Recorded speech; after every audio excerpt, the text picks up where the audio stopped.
Beginning live stream. I'll let you know when it's up.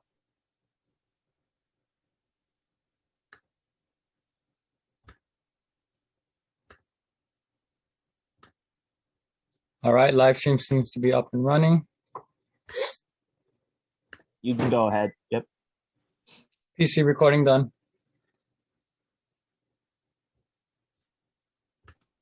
Cloud is rolling. Backup is rolling. Sergeant Leonardo with the opening statement, please.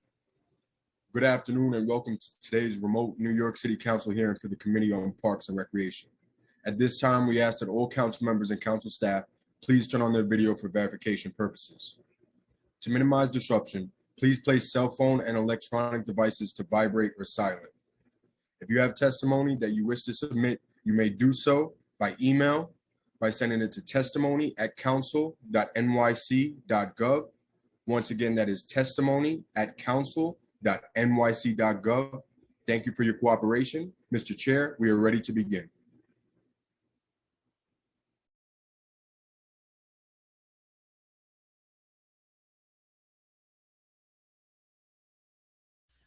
Chair, you are on mute. Okay, can you hear me? Yep, we can hear you now. Okay.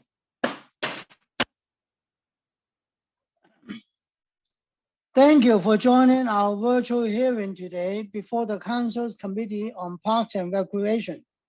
I would like to acknowledge my fellow council members who are present. Councilmember Jonai, Councilmember Holden, Moyer, Councilmember Diaz, Councilmember Whitey, General, Councilmember Brooks Powers, Councilmember Dinovich, Councilmember Borelli, and we will acknowledge other council members when they are present. Good afternoon. I'm Peter Koo, Chair of the Committee on Parks and Recreation. Today's hearing will focus on the events permitting process for special events at parks and what the causes and benefits are to the park system, especially when it comes to the staging of very large events. We will also examine how COVID-19 has affected that process and what the future implications are for holding events at parks. Various recreational programs such as art shows, films, concerts, and special events have always been part of the city's park system. The majority of these events are free and oftentimes conducted by park itself and through its many public-private partners. However, some of these events are also, quote, pay for, unquote, events that include thousands of participants. They often run by event promoters that have a permit with parks. Parks has a multifaceted process for approving these various events. For any event with more than 20 participants, a special event permit is required for a non-refundable $25 fee. For large-scale events that will involve more than 500 participants or may be commercial in nature, Parks Citywide Marketing and Special Events Office work with the event promoter and other city agencies, if necessary, to coordinate the planning of the event. For these events, Parks imposes additional requirements that must be fulfilled before a final permit is issued. That is often based on the park's concession fee schedule. Insurance and a damage bond may be required. If an event is particularly large and complex, permits from agencies such as from the Department of Buildings or Police Department may also be required. Further, if the event also proposes to sell food or merchandise, a temporary use authorization (TUA) contract is required. A fee for this permit is calculated based on several factors, including the number of vendors at the event, estimated attendance, and the prices of the items being sold at the event. Once all the requirements have been met by event applicant, Parks will issue a special event permit. Before COVID-19 hit the city, there was an upward trend for events occurring on Parks property, with about 14,000 special events permits issued in 2017, 16,000 in 2018, and 17,000 in 2019. Due to COVID-19, 2020 obviously saw a drop to about 5,000 permits issued, with close to 4,000 being issued thus far in 2021. When the pandemic fully hit the city last year in March, Parks canceled all events and stopped issuing permits, but eventually opened the NYC Park Special Event Request Portal and started to consider permits for applications with an expected attendance of more than 200 people for an event. Permit applicants had to complete a COVID-19 safety plan and affirmation, which included physical distance requirements, face coverings, hygiene guidelines, good communication, and signage for guests, reminding them to adhere to physical distance rules and ensure that the event organizer and its employees comply with requirements set up by the Department of Health. I am curious to explore what Parks' plan is to allow more events programming. Now that mandatory social distance and mask wearing rules have all basically ended, will we see an immediate restarting of the permitting process to what it was like before COVID-19? Did COVID offer Parks any lessons on whether any permitting practices should change for the long term? Also, what will the rest of this year look like when it comes to events occurring and the enforcement of park rules during these events? Aside from the COVID effect, I would like to explore how we can ensure that events permitting process equitably benefits the park system and the public.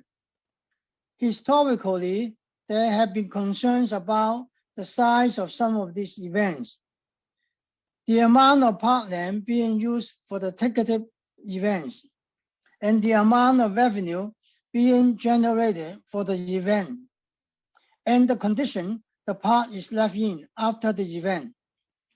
Oftentimes, damage from large crowds, trucks, vendors, and bad weather during some of these events has left sections of the parkland unusable for extended periods of time.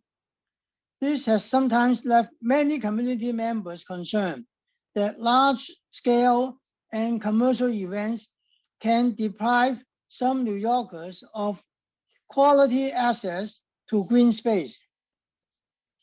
I hope that this hearing results in us understanding how Parks and its partners in the park system go about approving special events when the overall causes and benefits are to the city's open space, and whether there are ways we can improve the process to ensure that the events occurring in parks are accessible to all, respected to the parks and local communities.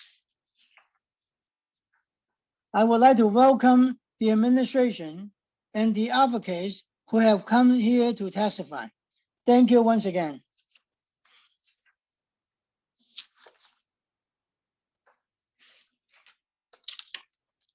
I will now turn it over to our moderator, Committee Counsel Chris Sartori, to go over some procedural items. Thank you, Chair Koo. I'm Chris Sartori, Senior Counsel to the Committee on Parks and Recreation, and I'll be moderating this hearing. Before we begin, I'd like to remind everyone that you will be on mute until you are called on to testify, at which point you will be unmuted by the host. During the hearing, I'll be calling on panelists to testify, so please listen for your name to be called, as I will periodically be announcing who the following panelists will be. We will first be hearing testimony from the administration, followed by testimony from members of the public. During the hearing, if council members would like to ask a question of the administration or of a specific panelist, please use Zoom hand raise function, and I will call on you in order. We'll be limiting council member questions to 5 minutes, which includes the time it takes to answer those questions. Additionally, for members of the public, we will be limiting speaking time to 3 minutes so that we may accommodate all who wish to speak today. Once you are called on to testify, please begin by stating your name and the organization you represent, if any. We will now call on representatives of the administration to testify. Appearing today for the Department of Parks and Recreation will be Anthony Sama, Director of Citywide Special Events, Venus Mello, Deputy Director of Citywide Special Events, and Matt Jury, Director of Government Relations. At this time, I will administer the affirmation to each representative of the Parks Department. I will call on each of you individually for response, so please raise your right hands at this time. Do you affirm to tell the truth, the whole truth, and nothing but the truth before this committee, and to respond honestly to council member questions? Director Sama? I do. Thank you. Deputy Director Mello?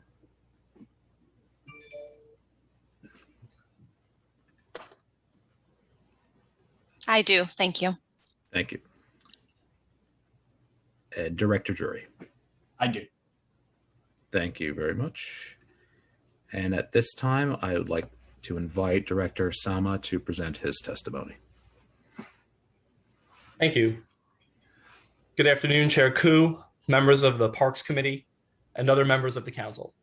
I'm Anthony Sama, Director of the Citywide Special Events Office at New York City Parks. I am joined virtually today by Venus Mello, our Deputy Director, and Matt Drury, our Director of Government Relations. Thank you for this opportunity to testify today about special event permitting in city parks. From birthday parties and picnics to holiday markets and music festivals, special events take place every day in New York City parks. Above and beyond the free and low-cost programming offered to the public by our agency, our parks are also popular locations for groups and organizations looking to host special events. NYC Parks is pleased to work with event organizers to make this a reality, as we feel that activating our parks with a wide range of recreational and cultural activity helps make them more robust and dynamic public spaces for everyone to enjoy. We recognize that these special events provide tremendous added value to our park system, so we offer a simple and efficient permitting process to make sure that proposed events are appropriate and avoid negative impacts on our beloved open spaces. Though you may already be familiar, I would like to quickly outline NYC Parks' process for special event permitting. Special event permits are required for events or activities in city parks where 20 or more people will be present, though permits can be secured for anyone looking to reserve a specific area of the park. This could include events like larger family gatherings and picnics, as well as school picnics, fairs, or festivals. The permit application fee costs $25, and we ask that applicants submit their requests at least 3 weeks in advance of the proposed event date. This provides the agency the necessary time to properly review the request, verify the availability of the space, and consult with park staff and others to confirm that the proposed event will not cause any problematic conflicts with other events or conventional park usage. For most permit applications, the processing fee is the sole cost. unless the event is large enough to require additional permitting costs, such as buildings permits, generator permits, Department of Health permits, or the event qualifies as a special events concession, which is administered in accordance with park rules via a separate fee schedule. Permit applications can be submitted online, or you can visit the appropriate Parks Borough headquarters for your selected event site to process your event permit application. Since our agency's primary responsibility is to maintain parks and open space access for New Yorkers, the agency's borough permit offices and our citywide special event staff work closely with these permittees to ensure that every special event is properly administered with appropriate resources dedicated to set up the event in a way that minimizes disruption to the park and clean up after the event and restore it to its previous condition. For larger events, we often require the applicant to provide a maintenance bond or make other similar arrangements to protect our parks and keep them in the best condition possible. Special event permits are generally not approved for federal holidays to ensure that our parks can remain available for conventional use by the general public at busy times of the year. For obvious reasons, we did implement some very significant changes to our special event protocols during the COVID-19 pandemic. In accordance with state and local guidance, larger gatherings were prohibited during much of 2020 and early 2021, and our permit teams worked closely with the mayor's office and others to update our processes as health guidance evolved. Limits on overall attendance and limitations on amplified sound were significant restrictions, but we did everything we could to facilitate public events whenever possible, always prioritizing the health and safety of New Yorkers. We also partnered with the Department of Education to facilitate outdoor learning at parks close to schools so that students could have access to space for socially distanced education and recreation when alternative spaces were otherwise unavailable. As conditions related to COVID-19 continue to improve in New York City, we are beginning to see something of a return to quote unquote normalcy. And we are seeing increased interest in the return of outdoor public events. We look forward to working with groups and organizers to allow them to host fun community events that are safe for the public. Some of these exciting upcoming events include the Macy's 4th of July fireworks and the homecoming concert as announced recently by the mayor, as well as the New York City Triathlon, Global Citizens Festival, and New York City Marathon. In conclusion, at New York City Parks, we value our role in helping facilitate diverse events and programs for local communities to enjoy across the city, which maximizes New Yorkers' enjoyment of our shared open spaces. But we also understand that some New Yorkers turn to their local parks as a place of quiet and solitude. So we value the importance of preserving access to parks to be passively and quietly enjoyed as well. We feel that our approach to facilitating special events successfully seeks to strike that balance. As New York City recovers from a very dark and difficult period, we anticipate that the months ahead will offer new and exciting opportunities for New Yorkers to get out to their local parks, and we will work closely with organizers to make sure that each special event can be enjoyed safely and appropriately. Thank you for offering the opportunity for us to testify today and for our agency staff to view testimony from the public via the council hearing live stream. We would now be happy to answer any questions you may have. Thank you. Yeah. Sorry, Chair. I will now turn it over to Chair Koo for questions, and I'd ask that each of the Parks panelists please stay unmuted if possible during the Q&A period. Thank you. Thank you, Mr. Sama, for your testimony. I have a few questions. My first question is, parks designates different categories of parks as level A, B, C, and D for the purpose of determining fees for the proposed events occurring on the parkland. How does park determine what park properties are categorized as A, B, C, and D?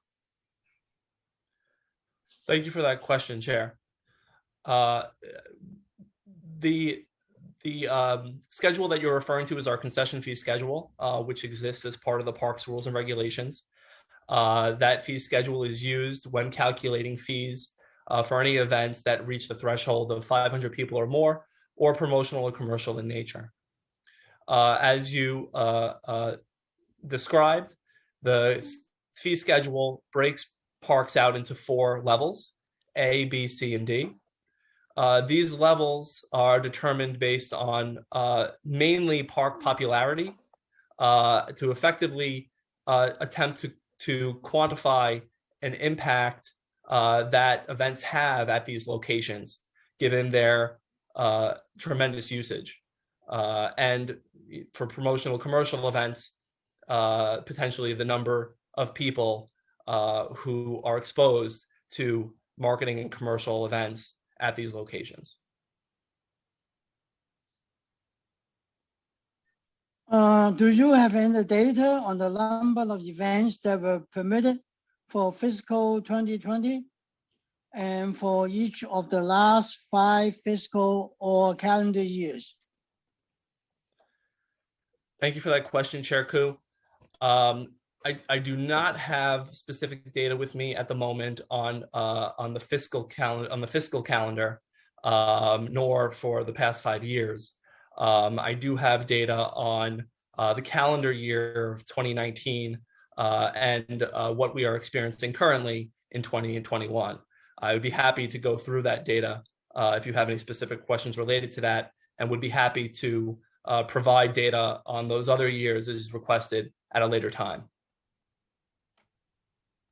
Okay, so you do have data on fiscal 2020, right? Excuse me. So Yes, what's the number of events that have been permitted for the current year? No, for fiscal 2020 and this year.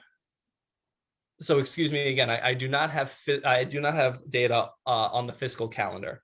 The data that I have is based on the calendar year overall. Okay, calendar year is fine. Yeah. Okay. So for the is there any specific data that you would like me to review? I have data in front of me regarding the number of applications requested, approved, and denied for calendar year 2019, as well as what is currently in our system for the calendar year 2021. I'd be happy to review those. okay, can you review those? Yeah, please. Yes, of course. In the calendar year 2019, NYC Parks received 20,183 applications. Again, this data comes from our citywide event management system, which is now our digital system, which houses all applications submitted via the Parks Department portal, which exists on the Parks website. So 20,183 is the total number of applications submitted for calendar year 2019. Of that, 16,366, that's 16,366 applications were approved. That is an approval rate of 81.1%. Of the 20,183 applications submitted, only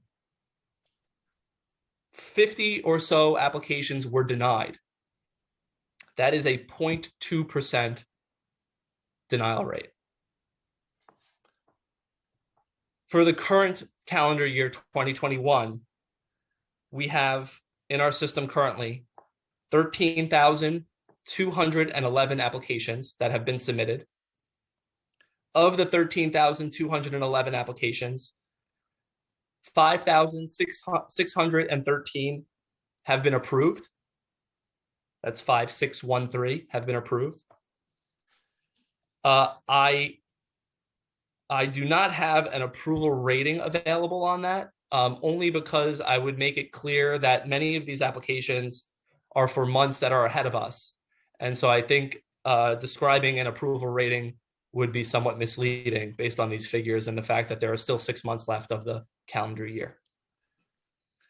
In terms of denials, of the 13,211 that have been submitted for calendar year 2021, only 19 have been denied.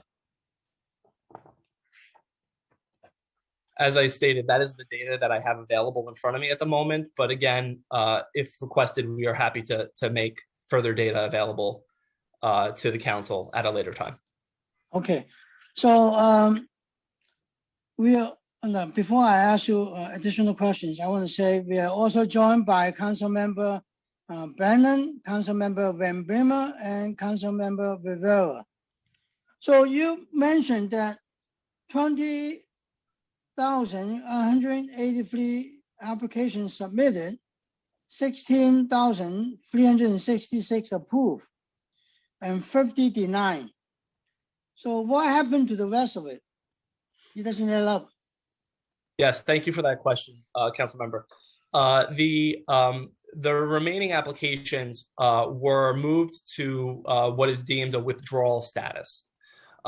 Withdrawal happens when an application doesn't come to fruition for a variety of reasons. It is possible that applicants submitted multiple applications requesting multiple sites, and one site was approved, and there were only, in many cases, these applicants are only looking for one site. So upon receiving approval of that site, the other applications were withdrawn.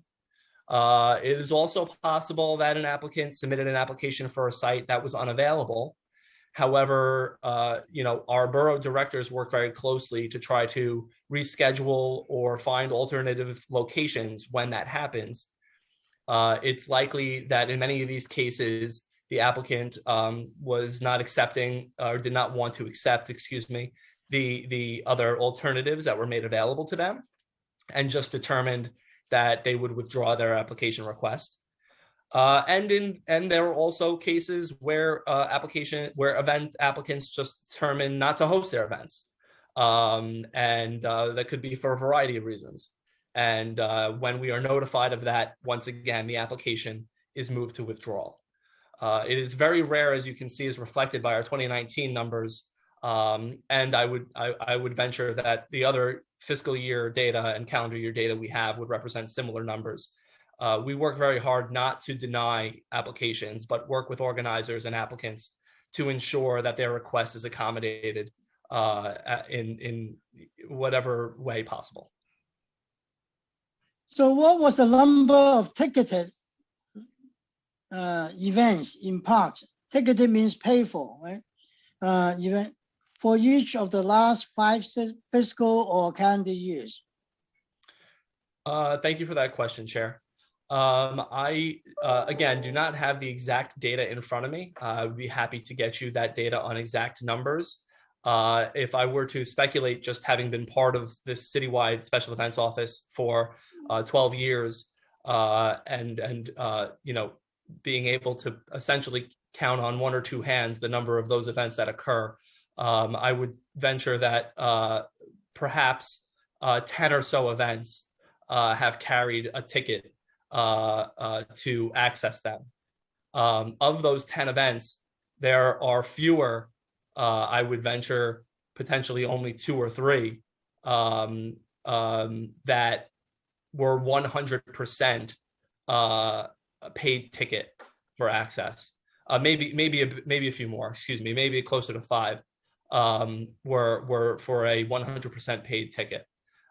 Even in the cases that had a ticket affiliated with them that was not 100% paid, we work with organizers to strike a balance of a majority of tickets be made available to the public. In many cases, instituting a ticket is important for crowd control purposes.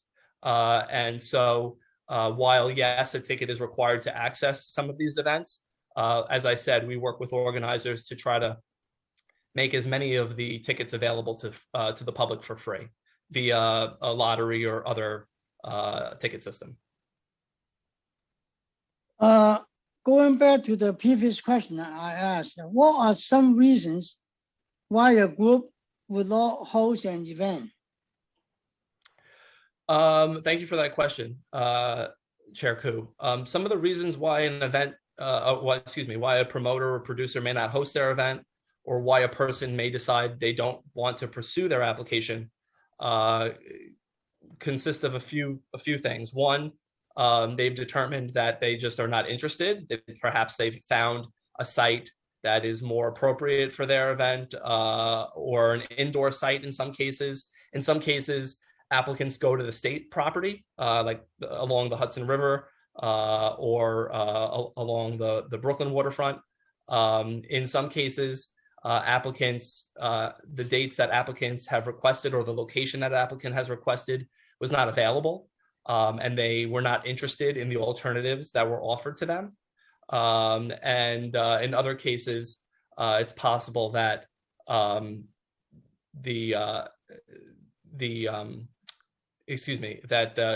conflict couldn't be resolved. And again, we've worked with them to try to find or figure out or resolve those conflicts, but they were not accepting of alternatives being offered to them. Okay, yeah. So can you tell us like, how is the fee that will be paid by the event promoter determined? Is the fee attached to the TUA or other type of contracts? Thank you for that question, Chair Koo. The fee is determined based off of the concession fee schedule that I referenced earlier, and you referenced in your first question as well. That is section 2-10 of Parks and Rules Regulations. It is available to be viewed on the Parks website. Anybody can see what those fees equate to. We work with applicants based on the event elements they are presenting at their event when calculating what those fees will be. In some instances where there are very large events taking place, primarily concerts over 8,000 people or private events over 8,000 people, there is an opportunity to negotiate pricing based off of or separate aside from the fee schedule. I will say further that negotiation of those fees is really meant to help recoup money for the city for resources that may be expended related to the event operations and preparation. Going back to the previous question again, I just thinking. So I'm wondering if some groups cancel because they don't hear back from parks with enough time to the event. Because I heard sometimes you don't give them notice soon enough, like before the event, so they cancel it. Yeah. There may be, and thank you for that question and raising that issue. There may be instances where producers have decided to make alternate plans based on a perceived lack of response. I would be happy to work if there's a specific instance or constituent who has experienced this issue. I'd be happy to work with them and work with our borough, respective borough offices to rectify any delay in communication. But I would venture that the percentage of producers and promoters who cancel for that reason or withdraw their application for that reason is quite small. I will also say that our borough offices are readily available. Contact information for our borough offices is readily available on the Parks website. And we always urge applicants, if they are having trouble, if they're waiting for a response, to feel free to be proactive and reach out to the borough offices for a response, including the citywide special events office. Okay. So is there a time limit the Parks Department will respond to an application? I mean, like how many days before the event?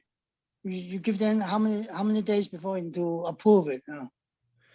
Thank you for that question, council member. It really can vary. I will not say there is a standard amount of days prior to the event where an approval is necessarily required from the agency. Obviously, separate from our 21-day request for the event to be submitted prior to the event date, we work diligently to try to approve requests as quickly as possible. The variances in that communication and the amount of time it takes to get to an approval really varies depending on how sophisticated and complicated the event infrastructure or event elements may be. For something as large as a Global Citizens Festival, for example, those events take literally months of planning to execute. And so, we are working in good faith with many of these producers, regardless of whether or not they receive their permit, far out from the event. We are working in good faith and working towards an approval to ensure them that these events are prepared and scheduled to move forward.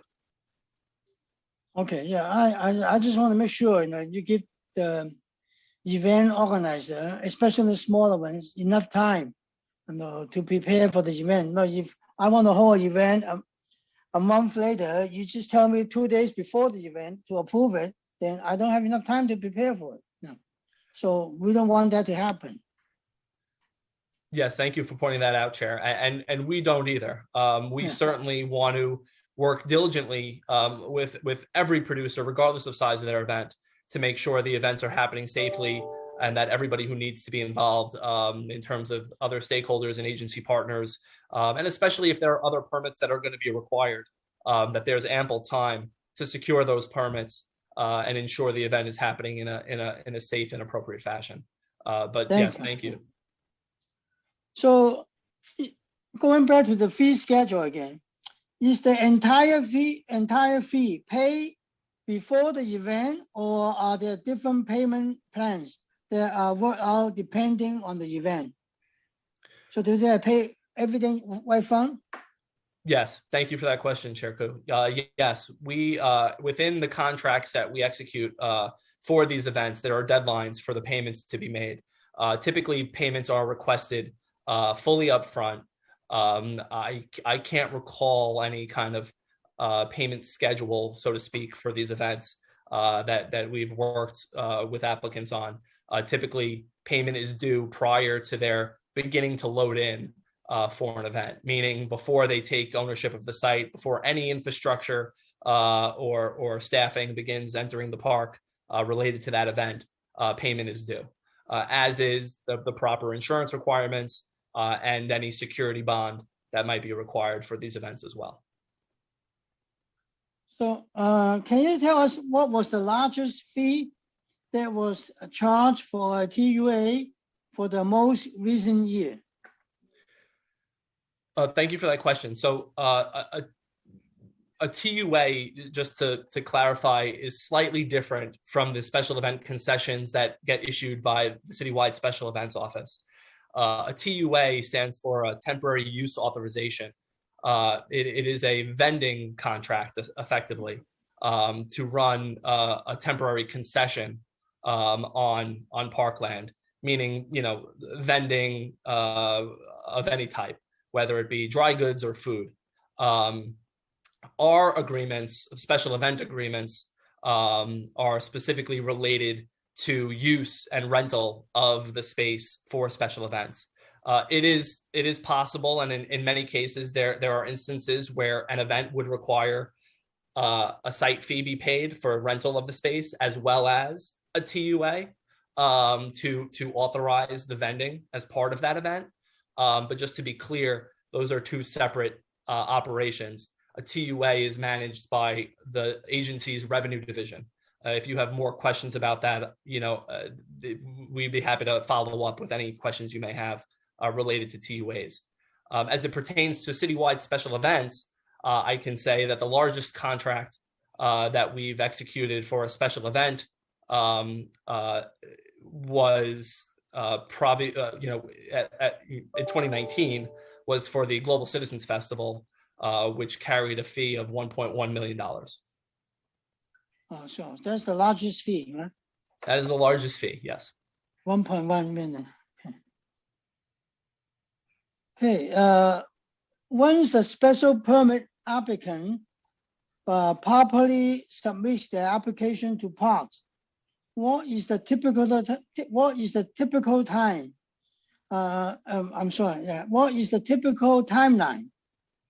as to when Parks will reply to the applicant?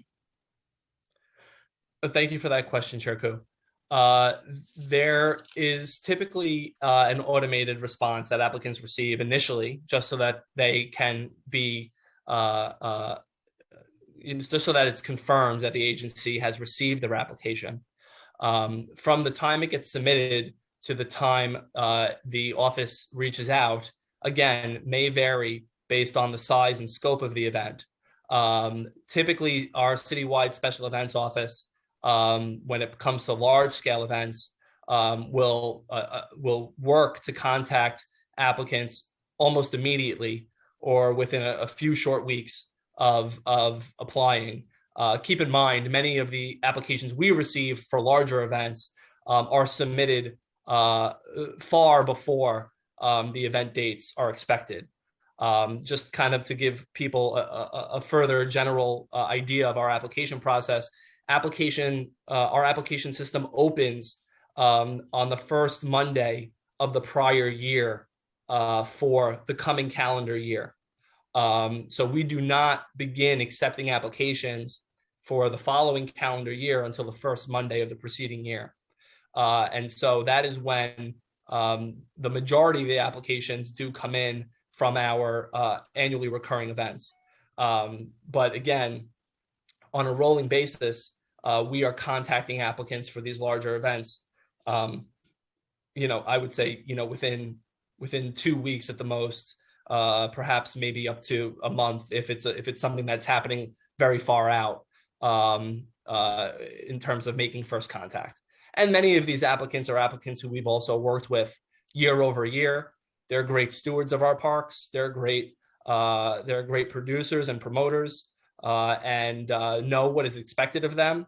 And so in many cases, those conversations and approval processes are somewhat truncated because of their historical standing with the agency and our confidence in their ability to continue producing their events at a high level. For the smaller applications that come in, our borough offices work to make contact, I believe, within a week or two of applications being submitted as well. However, again, there may be more of a lag when events are submitted far in advance. Of course, we're always in the world of events, we're always working on deadlines. We're always looking forward to, the next month and making sure that everything is prepared for what's coming up next month. And so there might be priorities given, obviously, to things that are happening sooner in the calendar year than later. But it's always our efforts to make contact as soon as possible after an application has been submitted. Okay. So how will the recent relaxation of COVID-19 restrictions affect how Parks regulates events permitting? Does Parks have any COVID restrictions in place for the proposed events?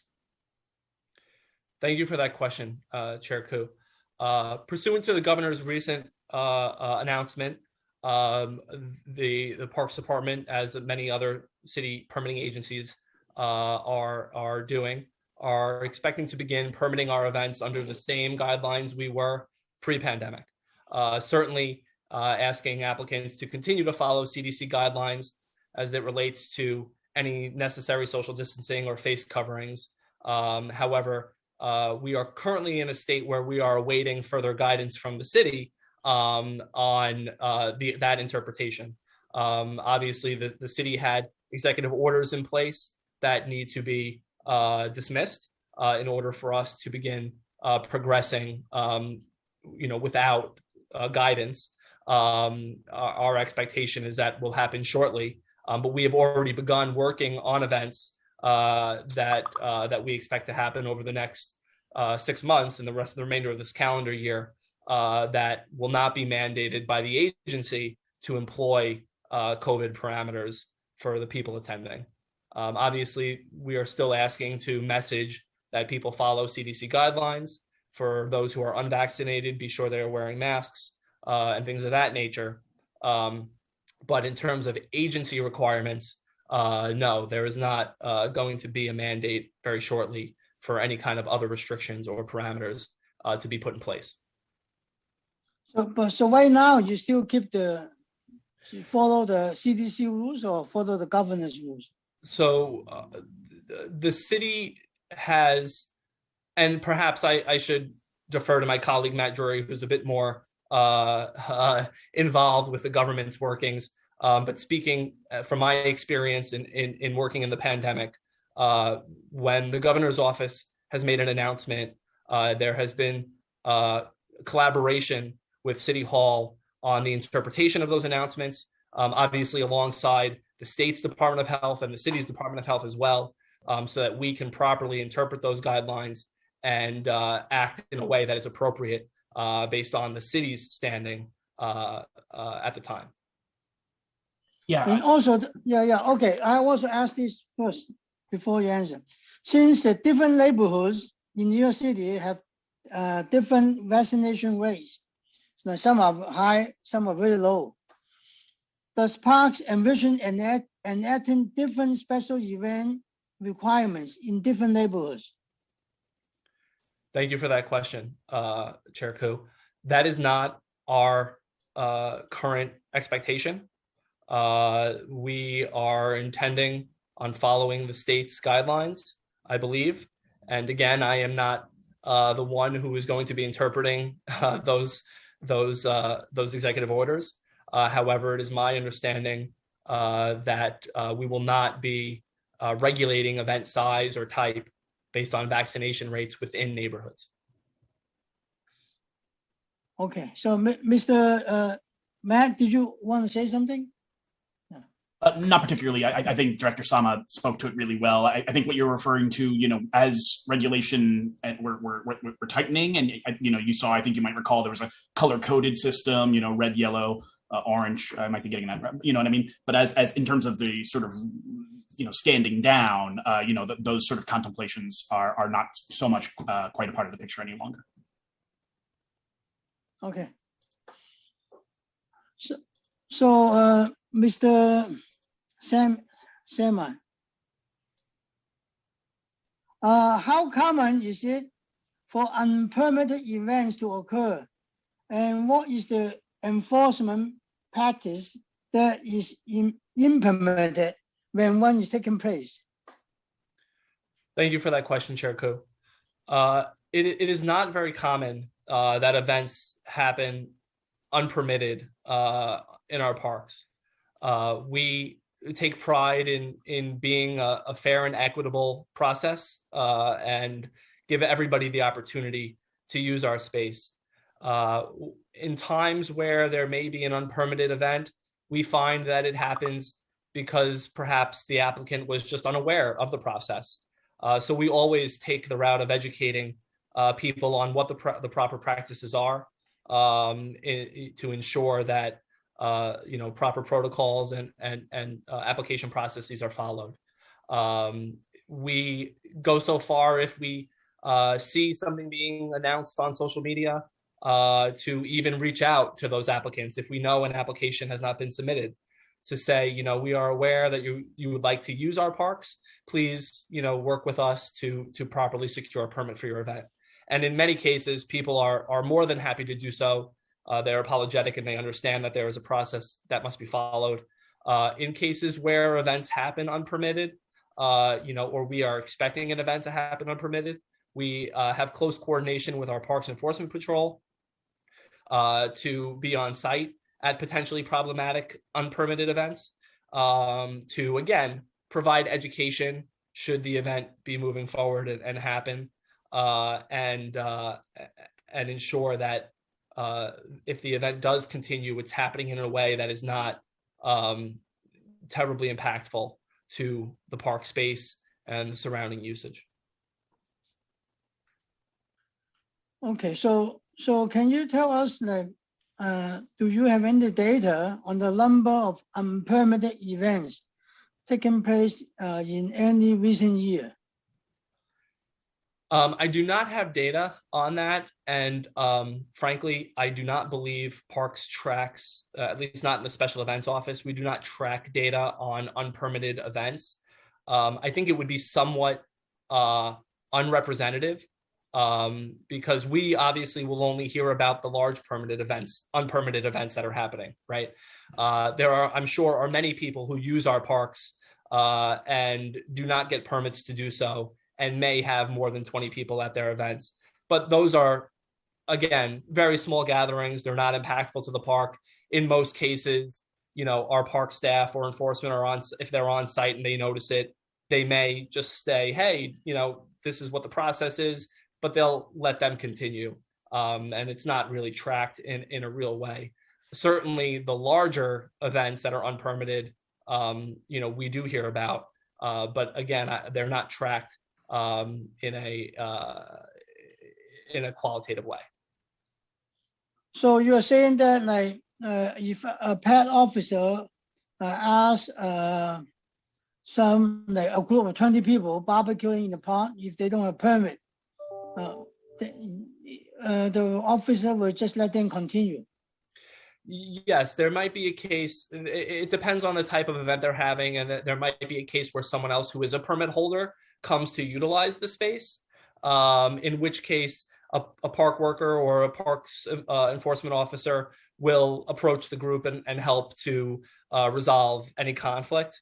Most of these conflicts are resolved by the people themselves. And again, most people understand our system. And so when presented with a permit, they will, move to an alternate location and continue their event. But I don't want to speak to parks enforcement practices, but it's my understanding is it's always our goal to educate, not enforce or write summonses. That is not our first recourse here. It is to ensure that people understand what the process is and are enjoying our parks safely. So they don't give them a ticket or ask them to pay a fee if they don't have if they didn't apply. Can they apply afterwards? So again, I don't want to speak to parks enforcement practices. I do not have data on rates of summonses and things like that. I know that they do, again, try to educate people first rather than go right to writing a summons. I will say when there are large events that are happening unpermitted, we have taken efforts and written formal violations to those producers and organizers.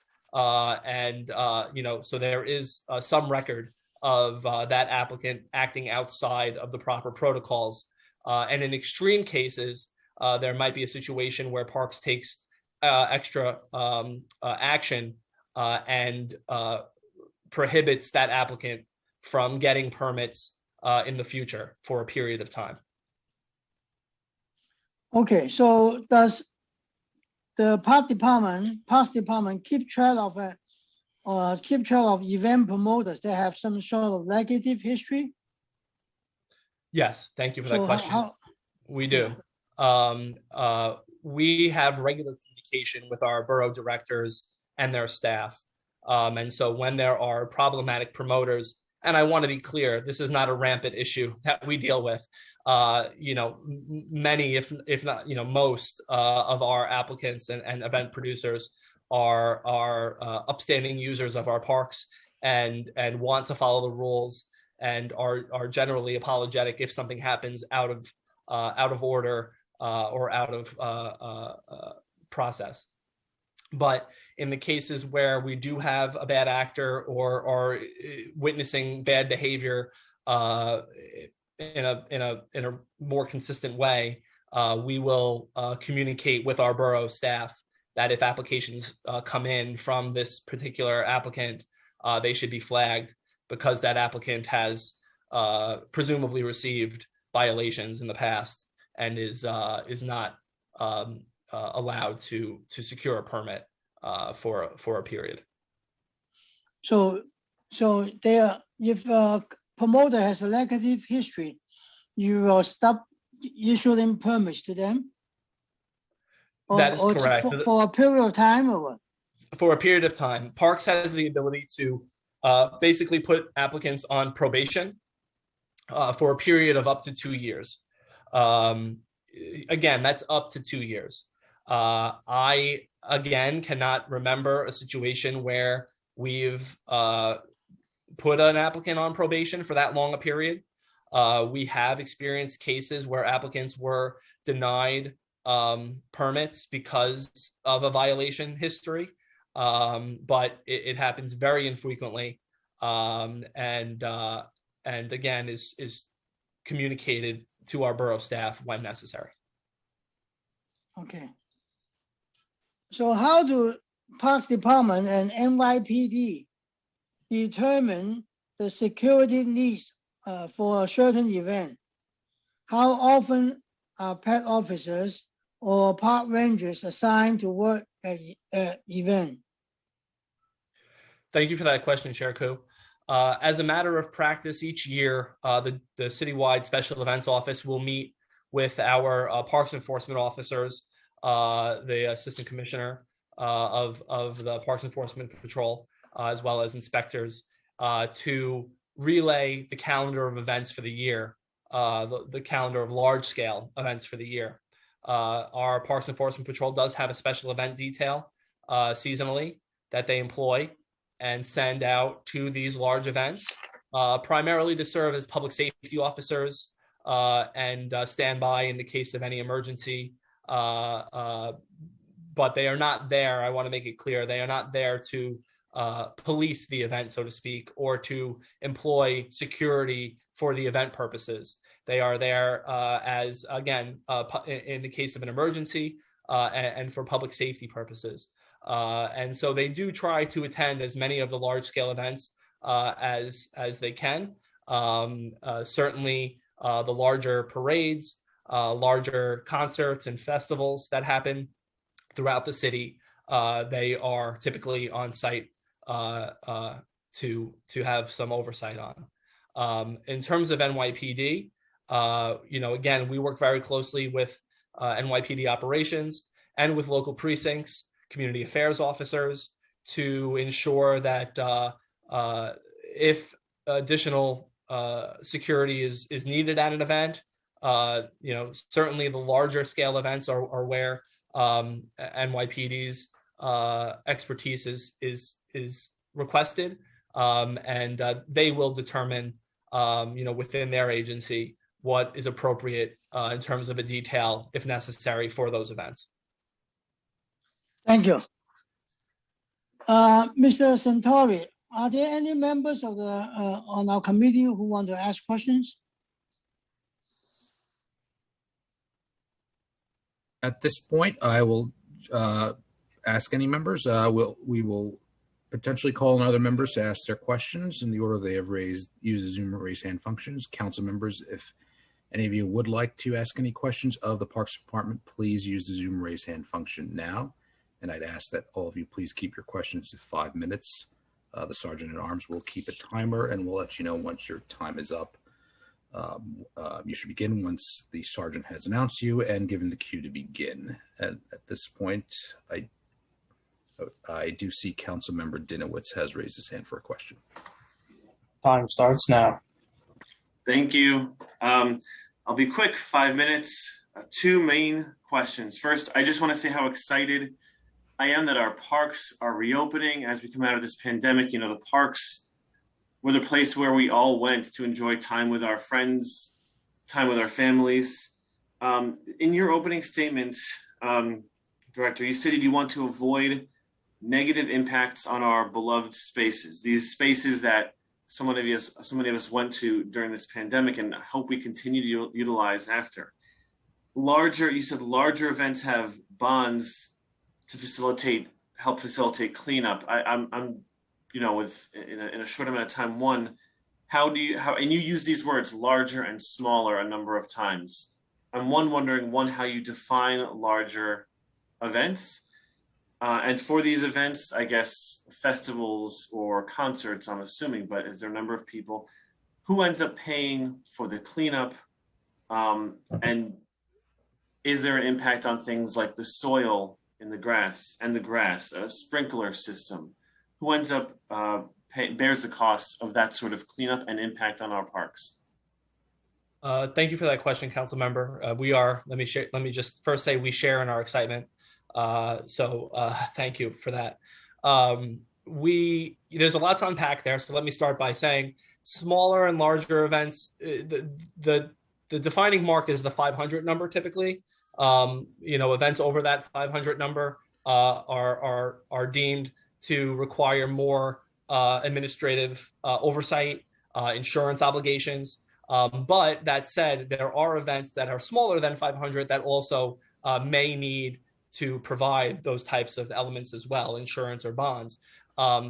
We typically make that determination based on what the event encompasses, what type of infrastructure is coming in, how many people they realistically expect, and again, the impact it's going to have to the site. Are we talking about an event that everybody's going to have the opportunity to engage in and pass through, or are we talking about something that's a little more restrictive for one reason or another? And so, those are the things we take into account to determine if a bond is appropriate. But once a bond is deemed appropriate, it is the applicant's responsibility to maintain the site during their event and restore the site after their event, whether that's related to trash cleanup or restoration of damage that may have been caused pursuant to their event. There is impact to our landscapes. There is impact to our parks when these events happen. We work with larger events to ensure they actually don't happen and don't have infrastructure as much as possible on our soft surfaces to mitigate those types of issues.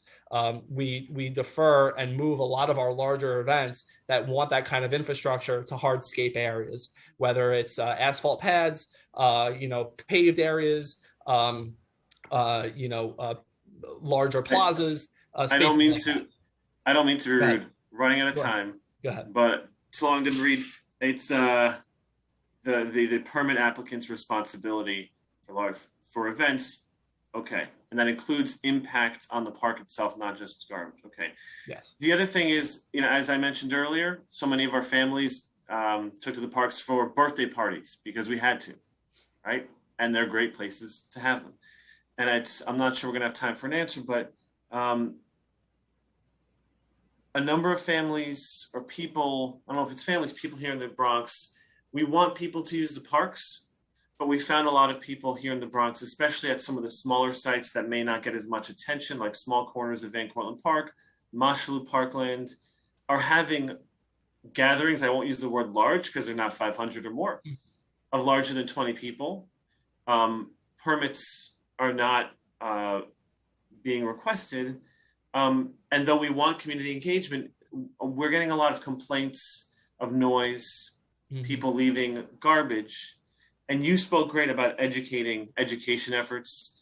I would just like to share that I haven't seen a lot of those education efforts take place here in the Bronx because we were getting repeated complaints about areas. It sounds like those education efforts take place in the parks that always get the most attention, like Central Park.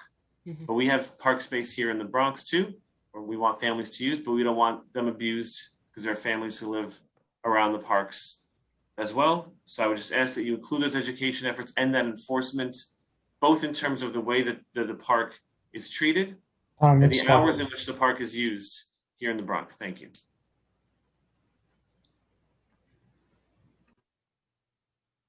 Thank you. Sorry. Yeah. Please go ahead. Just really quickly, Councilmember, because we appreciate the question very much and just want to, clarify, first and foremost, both our borough commissioner and obviously here centrally, we're always happy to talk about, if we think there are specific recurring concerns or issues. Because it sounds to me as if the scale of what we're talking about here probably doesn't fall quite so much under Anthony and his citywide special events team, but more on sort of the smaller, significant still, but not necessarily mega events of that nature. So, whether it's birthday gatherings or other sort of, informal sort of gatherings that can leave a real impact for sure, whether it's trash afterwards or noise or what have you, that we certainly do have a PEP, a parks enforcement contingent for the Bronx. They're dedicated to getting out there and making sure they're, again, education is our first approach. we're happy to kind of talk you through more, how that deployment works. And it's a challenge for sure. So the long and the short of it is we'd like to work with you and your office to help get out there and educate the public about the importance of keeping our shared spaces clean. Enforcement is obviously one important tool, but I think there's just a broader message that we all, sort of share these spaces, and we all, especially in light of COVID and, how valuable these spaces have come to be. I think we all need to sort of share in that responsibility broadly, but the agency certainly values its importance, and our parks enforcement folks are first and foremost on the front lines, getting out there, educating, enforcing where necessary. But we want to work with you in your office to, kind of make sure we're getting the word out about keeping our parks in their best condition possible. Thank you. And I do want to highlight that this is a very important issue. We're not having tons of concerts in the Bronx. Our issue, a lot of issues here is we want our park spaces to be utilized the right way. I want to be able to use it with my family. I want all of our neighbors here in the Northwest Bronx to use them. And they are gatherings of more than 20 people.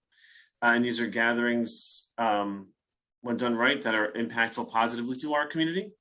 But again, the complaints that my office is getting about these larger than 20 people gatherings, which would otherwise, according to you, require a permit, lasting late into the night, and having that impact that we don't want our larger events to do. We also don't want these smaller events to have that impact on the parks, on our community, whether it's noise, whether it's leaving garbage, or whether it's coals from a barbecue being dumped and left there. So these are, again, here in the North Bronx, these are issues that are of great import. So I thank you for your attention to that, and look forward to speaking with you both more about that, and with Parks Department more about that. Thank you, Council Member. Thank you, Councilmember. And seeing no other committee members with any questions, I will turn it back over to Chair Koo for any additional final questions. Okay, yeah. So, Mr. Sama. Oh, before I ask questions, I want to announce that we are also joined by Councilmember Ulrich. Mr. Sama, I want to ask you a question about the upcoming big concert announced for August on the Great Lawn. And can you tell us what is the preparation process for now, as well as any fees being charged to the organizers? Thank you for that question, Chair Koo.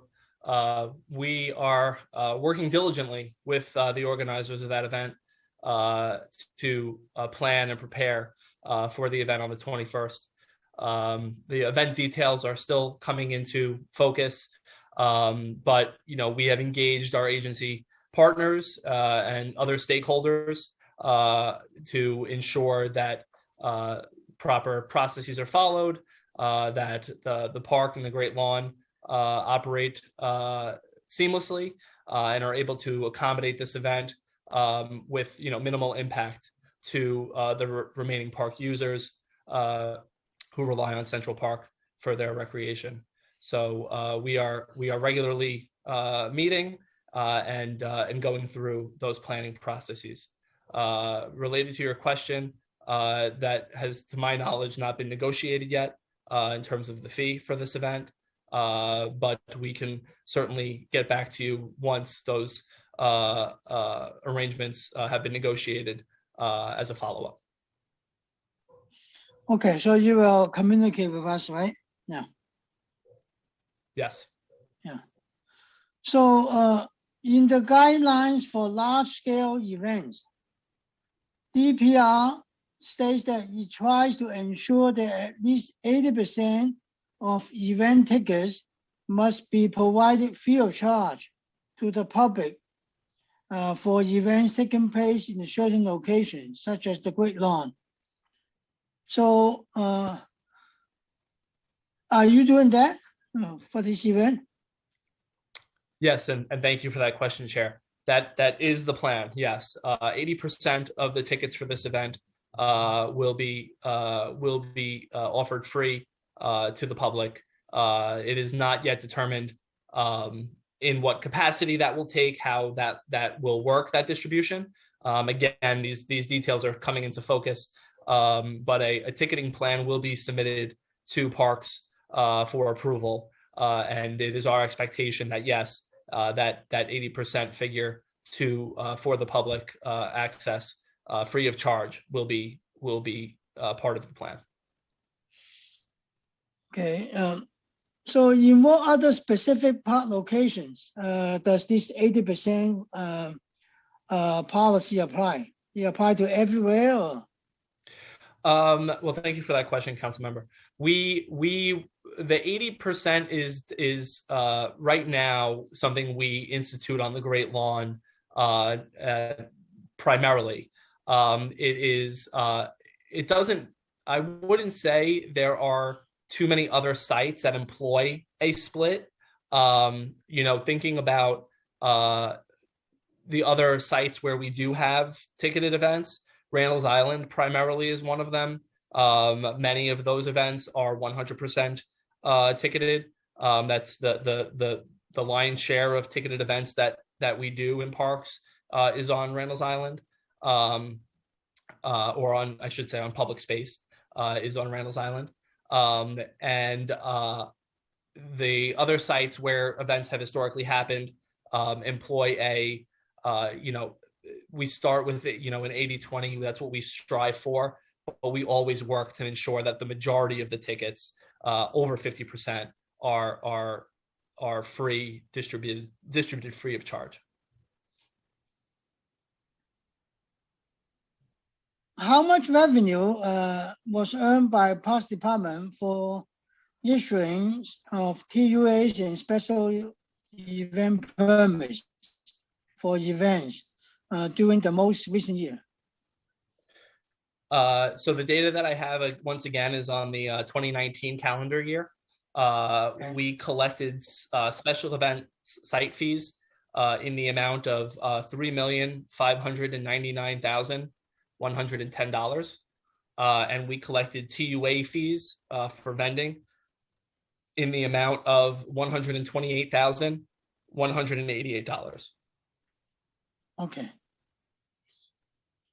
So can you tell me, tell the committee, your process for selecting what events will take place? Can you tell us what factors are considered in determining the location, the size, the content of the event? Thank you for that question, Chair Koo. In many cases, it is the applicant that makes the request for a specific location and size of their event, and then Parks will work with that applicant to determine the sites that are most appropriate to accommodate those details. When it comes to processing applications and who gets permits and who doesn't, Parks processes our applications on a first come, first served basis. And so, as I mentioned earlier, there is a permitting period that exists and begins on the first Monday of November in the year prior.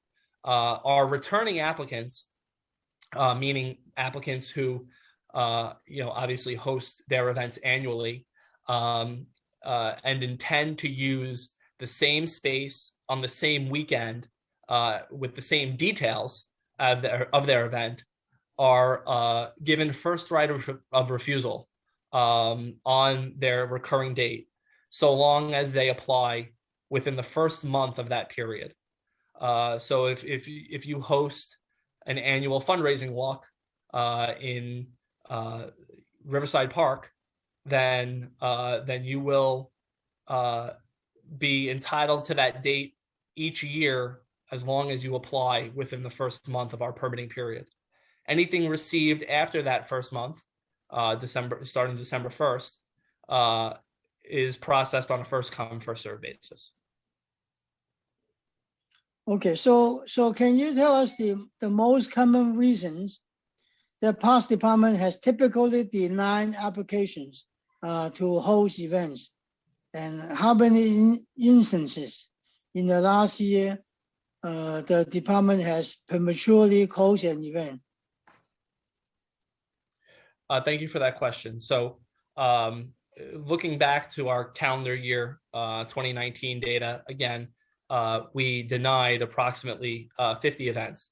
The reasons for denial are few and actually written into Parks rules and regulations as well. The reasons why the agency would deny an event would be because an event is deemed inappropriate use of parkland that can take a variety of shapes and sizes. There's also a reason of a conflict existing within a space. Now, as I mentioned earlier, if a conflict does exist, we work very hard to work with applicants to ensure that they are accommodated in some other way. But there are applicants who are very intent on hosting their events on that day at that park.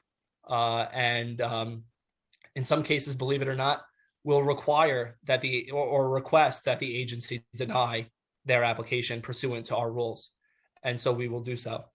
And then finally, we will also deny applications, as I alluded to earlier, if it's an applicant who has historical bad behavior on record or had multiple violations pursuant to events that they've hosted on parkland previously.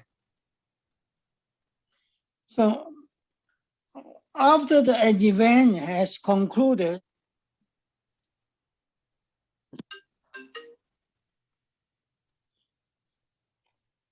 I'm sorry, yeah, I was interrupted by a phone. Yeah. So let me repeat the question again. So after an event has concluded, does your department do a review process, see whether this event is successful or not, or whether you will do it again next year or in the future? Yes, and thank you for that question. We have very close communication with our special event staff citywide, as well as operations staff, who tend to be the ones on site at these events and who report any issues that they might see or situations where sites are left in poor condition due to an event. And if that is the case, then we will work with applicants to rectify those situations to ensure they do not happen the following year. If necessary, we will invoice those applicants to cover the costs associated with parks having to clean up or restore the site, but assuming that they pay for those reparations and are open to working with us to develop a plan to ensure that the event does not take place in that fashion again, they are welcome to return. And as I said, our applicants, it's in their best interest to act in accordance with our rules and regulations, because they do rely on us to provide this space for their recreational and event purposes, the same way we rely on them to program our parks in a vibrant and dynamic way. So it's mutually beneficial that we work together to ensure those types of issues don't happen on a recurring basis. So do you have a staff actually attending all these events and afterward they write a report on this? Well, thank you for that question, Chair.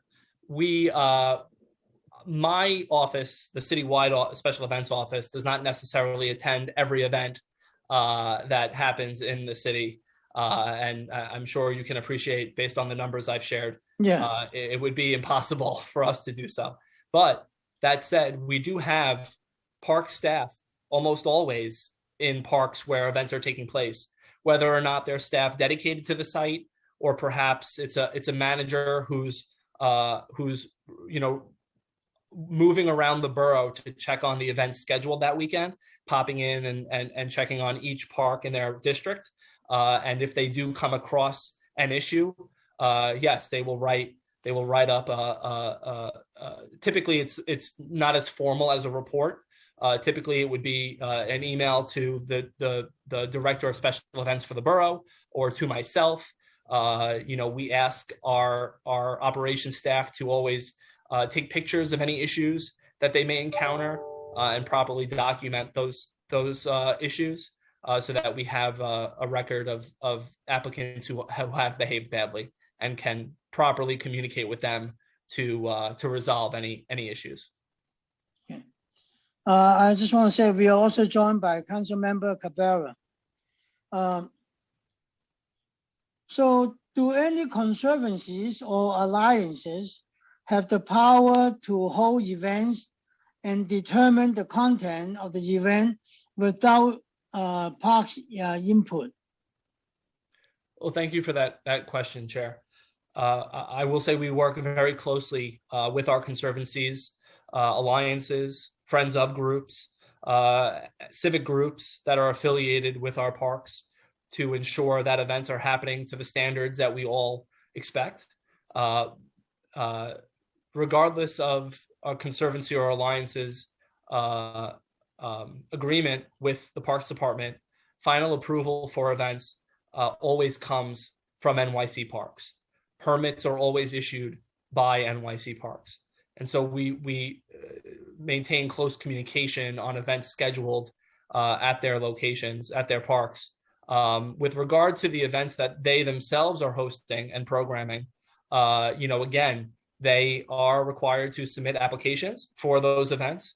There is collaboration and communication on what they are planning, and they always do require the approval of parks via a permit in order to take place. Okay. So can you tell us what are the bond or insurance requirements for events that are given approval? Like how much they have to buy insurance? What are the bonds? Oh, thank you for that question, Chair Koo. A security bond is generally somewhere between $250 and $1,000, depending on the size and scope of the event. That is held as collateral in case of any damage or additional fees are incurred related to reimbursement required for an event. With regard to insurance, and I will say bonds can be substantially larger for the larger events taking place. A bond for an event on the Great Lawn, for example, is $100,000. So the larger events that are happening in our parks, you can rest assured are putting up a security deposit that they wish to get back.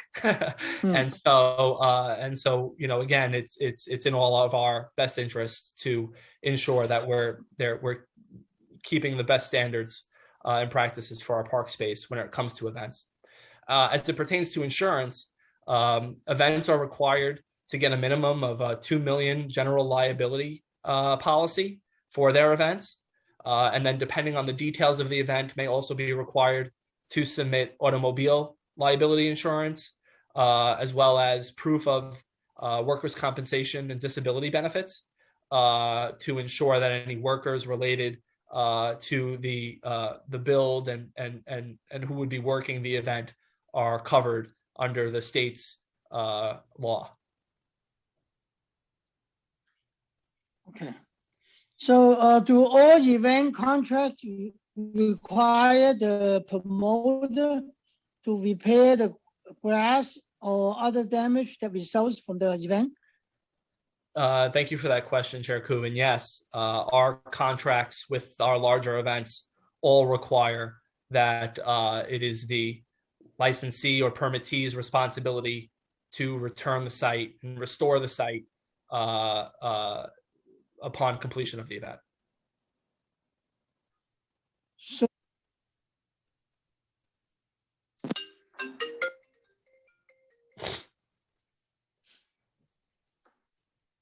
I'm sorry, yeah, I get interrupted again. Okay. So the promoter is required to repair, right? Or they can, are they doing it themselves or they hire parties to do it? Thank you for that question. Pursuant to our agreements, they have the ability to utilize vendors of their own if they wish, but those vendors that are selected to do any kind of restoration or repair would need to be approved by the Parks Department prior to such work taking place.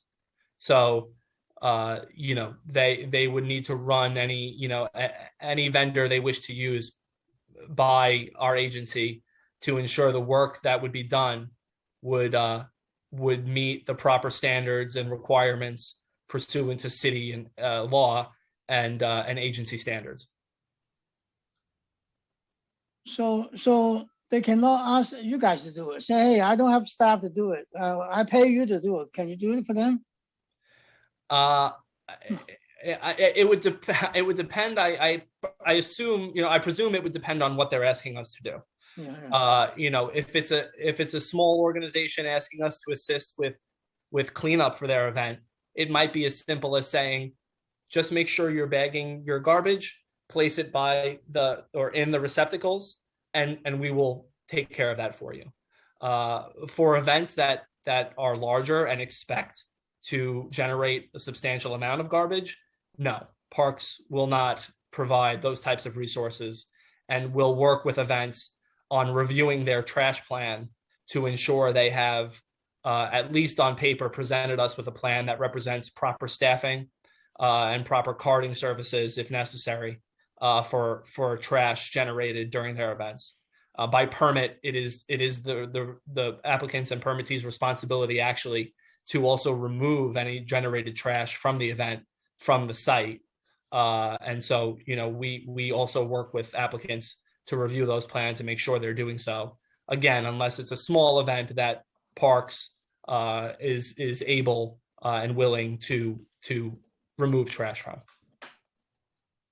So does Parks Department get the funding directly if there are damages that require making an insurance claim or from bonds?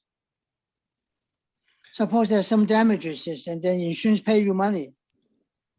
Yes, thank you for that question. Yeah. Typically, the way we would handle any restoration or damage that would need to be repaired is that the agency would, a few things.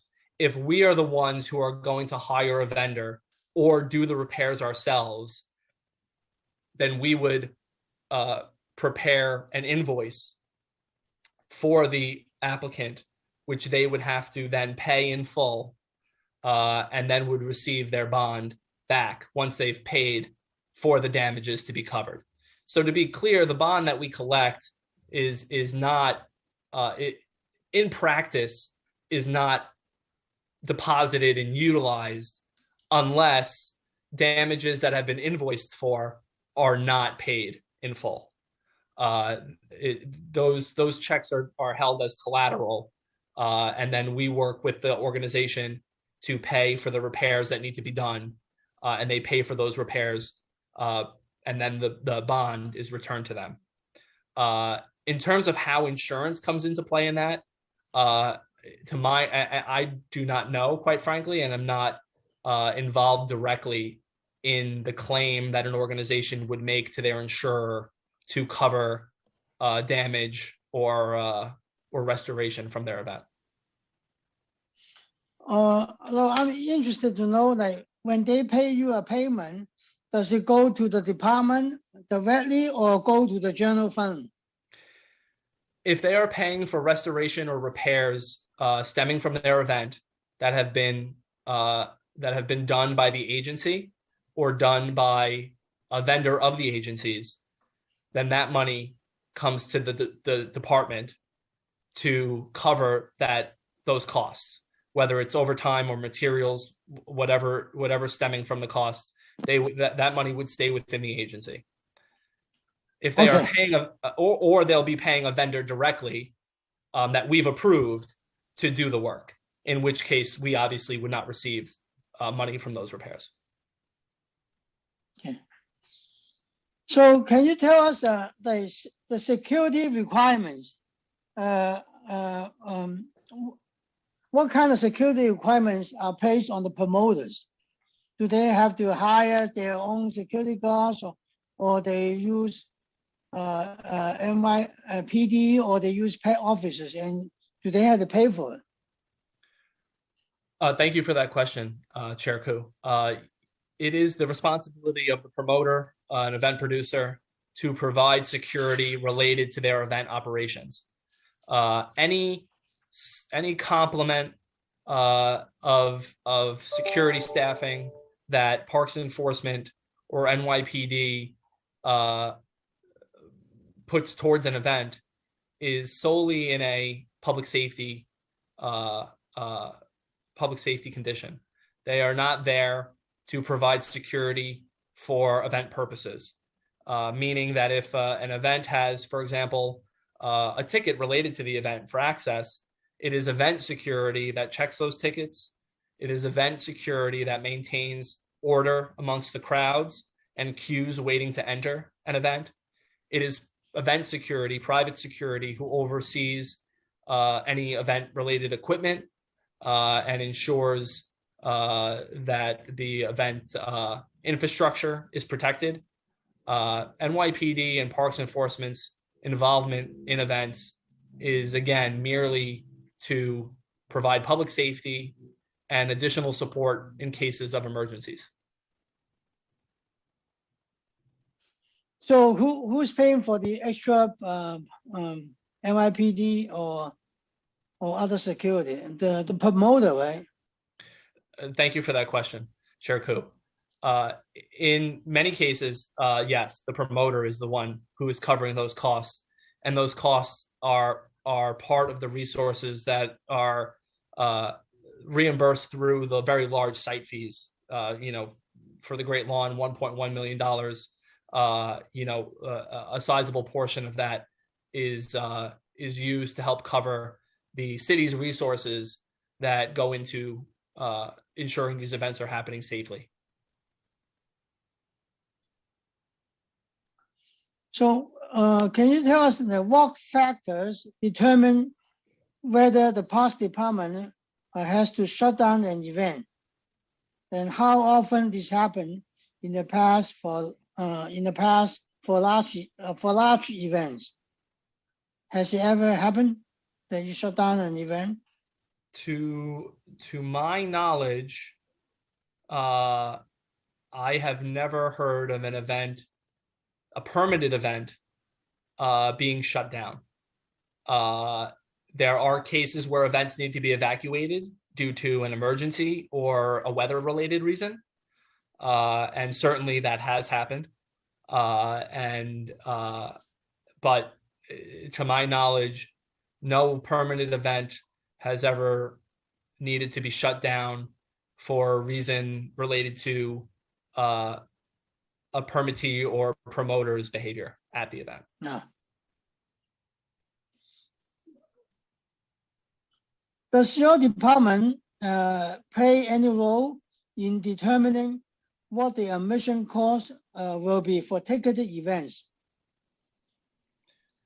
Thank you for that question. While we do request information related to the ticket plan, which includes pricing for ticket levels for those events, the department does not influence what those ticket costs could be. That is up to the promoter to determine, and in many cases is industry standard for large festivals that take place nationwide.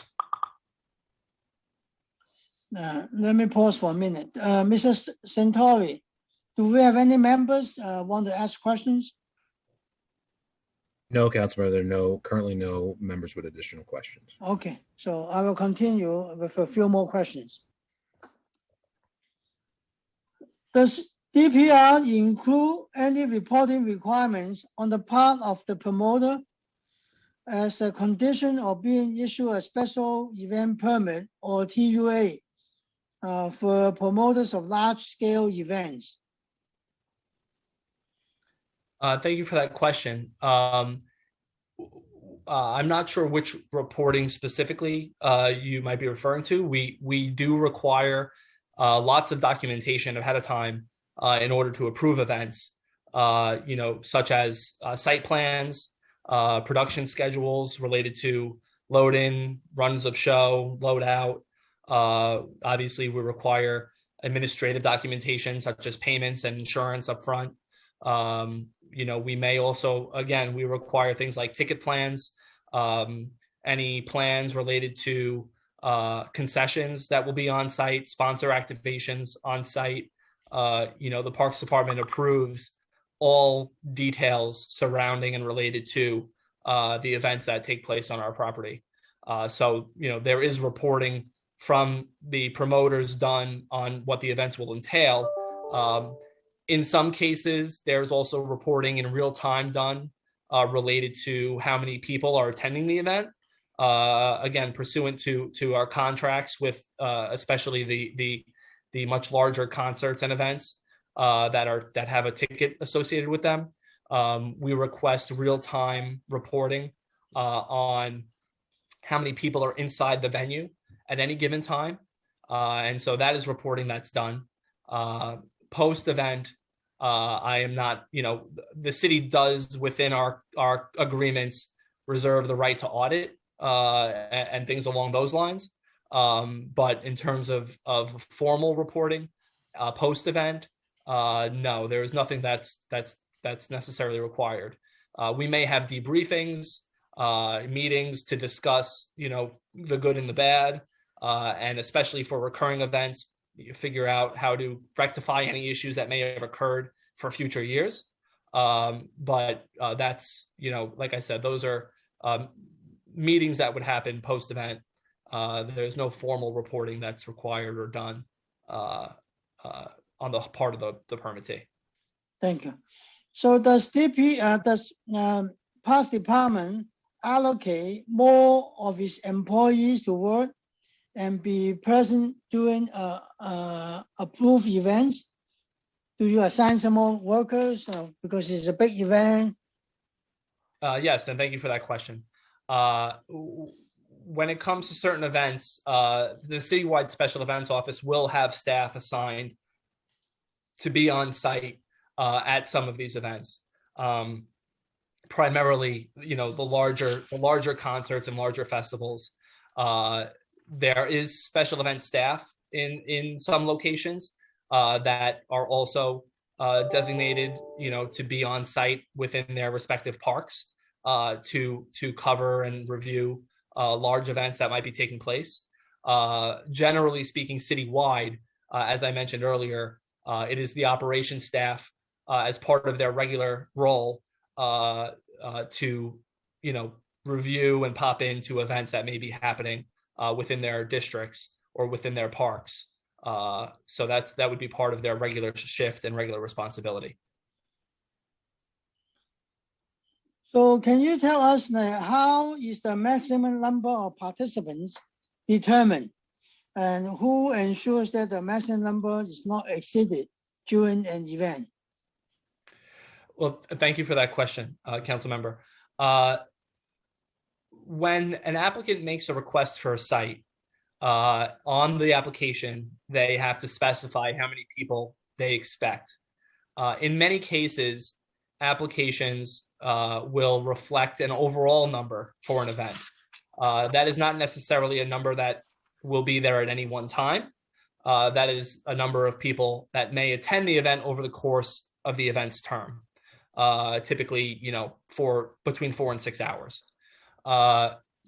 We work closely, and our borough directors work closely with applicants, given their institutional knowledge of the sites, and working closely with the park managers and regional managers who oversee the operations within these sites to ensure that we are not putting anything in there that would stretch the limits of what the site can hold. In cases where there are ticketed events, obviously those events have a perimeter that surrounds them. Obviously, for any of the free events that we host, our parks are ambiguous spaces. And so it is, there is not really a mathematical equation that is used to deem what a particular site can host because it's borderless. But when it comes to our ticketed events and any events that are enclosed or in an enclosed space by temporary fencing, or perhaps within let's say, an MPPA site that has a fence around it naturally, then those events are required to get a Department of Buildings temporary place of assembly permit. And those permits designate a maximum capacity for the space.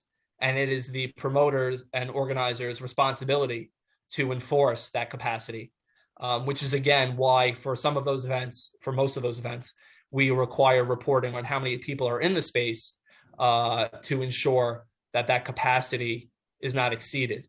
And in many cases, we do not allow promoters to ticket beyond what the capacity of a space is to ensure that safety.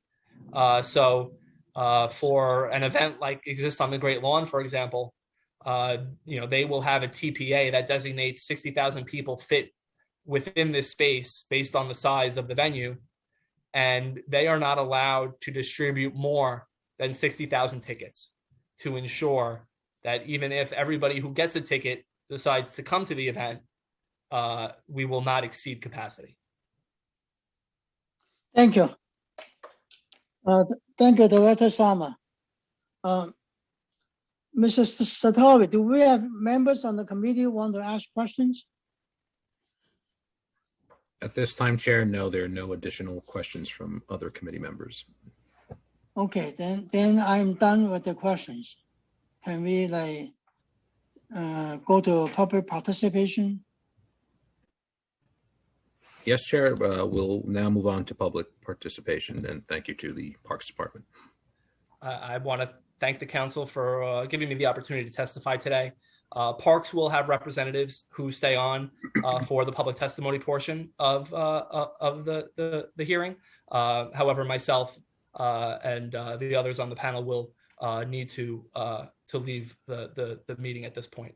But there are other representatives who are listening in, and Chair Koo, we will be sure to follow up with you on any other items that are outstanding from today's hearing. So thank you again. Thank you. Thank you for your participation. Yeah. Thank you very much. At this point, we'll now turn to public testimony. I'd like to remind everyone that unlike our typical council hearings, we'll be calling on individuals one by one to testify. As I stated earlier, each panelist will be given 3 minutes to speak. Please begin once a sergeant at arms has started the timer and given you the cue to begin. Council members who have questions for a particular panelist should use the raise hand function in Zoom, and I will call on you after the panelist has completed their testimony. Again, for panelists, once your name is called, a member of our staff will unmute you, and the sergeant at arms will give you the go-ahead to begin upon setting the timer, so please wait for your cue. At this point, we will hear from Heather Lubov of the City Parks Foundation, who will be followed by Joe Paleo of Local 983. Time starts now. Hi, I'm Heather Lubov. I'm the Executive Director of City Parks Foundation. We are a nonprofit that leads free sports, arts, environmental education, and community building programs that encourage 300,000 New Yorkers to use and care for their neighborhood parks and green spaces every year. As a programmer, we apply for hundreds of permits each year. And let me say right up front, although I know they've left, Director Sama and Deputy Director Mello are wonderful. And the entire team handling permits is incredibly conscientious, and they do everything they can to accommodate our requests, which are many. For Summer Stage in Central Park, we offer 45 or more free performances each year. Our license agreement with the Parks Department sets limits on the number of events that can be closed to the public or ticketed.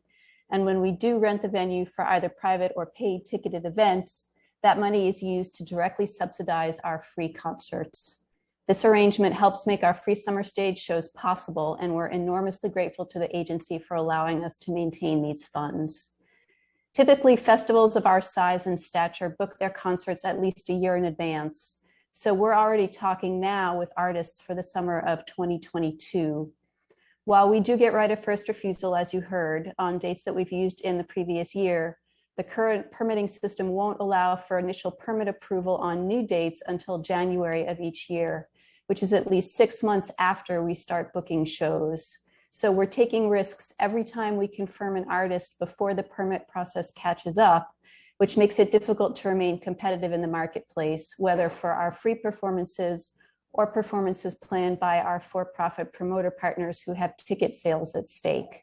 And we've already lost several shows next year because we weren't able to confirm some of those dates.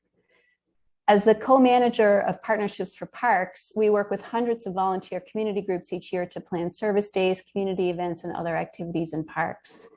Let me stress how important it will be to fully fund both maintenance staff and the parks enforcement officers in this year's budget, because again, as you heard, they are essential to the success of the many events held by our volunteer groups. What's more, many of these events were previously funded by member-designated grants through the Parks Equity Initiative, which puts funding straight into parks and communities. So I hope the council will restore funding to that important initiative. Many of these volunteer groups are not incorporated, and the cost of insurance when required can be prohibitive. But more concerning is that if a group is holding an event in a park and a member of the public gets hurt in the park and decides to sue the city, those individual volunteers who were in the park that day for an event, whether or not they had anything to do with the patron's accident, can be held personally liable because they're not backed up by an incorporated organization. New York City Parks is very careful to facilitate public-private relationships and really takes care of its partners. So if the city's goal is to encourage community engagement and support for parks, which I think is critical, there are a number of challenges that, if addressed, could create a much more positive and encouraging environment for volunteers and nonprofits. Thank you. Thank you. Thank you. Our next speaker is Joe Paleo of Local 983, who will be followed by Jessica Saab of New Yorkers for Parks. Time starts now. Okay, thank you. Thank you, Chair Koo. I appreciate the time for me to speak on behalf of the local. For those of you who don't know, my name is Joe Pulio. I represent the Parks Enforcement Officers, the Urban Park Rangers. I represent the Associate Park Service Workers and all the city seasonal aides. I commend you in restarting our park special events, but I just have some serious concerns. Although the Parks Department does its best to keep these events moving as best as they can, we simply do not have the workforce that is necessary to keep the parks under control.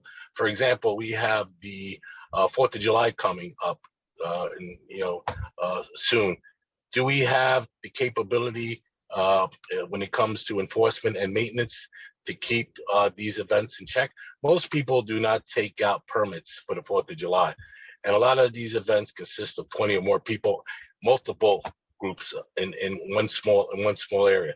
These become problematic. A lot of people do not understand that they cannot barbecue, even though it's the 4th of July in these specific locations. We had a reduction in staff. We have 130 people that we lost the last budget. So we're going to be at a deficit to what we were in 2019. And we already had a difficult task prior to that. We need to restore those numbers immediately. I heard some of the council people talk about what could you do. We could restore the budget, restore the 130 people that we lost last year. For the first time in 20 years, we lost 50 Rangers that had to actually be laid off. There hasn't been one since that time. So we urge the city council to restore and add additions too. Because of what's happening now, you're going to see a surge in park usage. People have been cooped up. People want to go to the parks. People want to enjoy. People want to make sure that they're safe in the parks. So I thank you all. I appreciate all the others that have joined in, like with the Partnership for Parks. And hopefully we'll have a safe park season this year. Thank you again. Thank you. Mr. Palero? Yes. I have a question for you. Sure.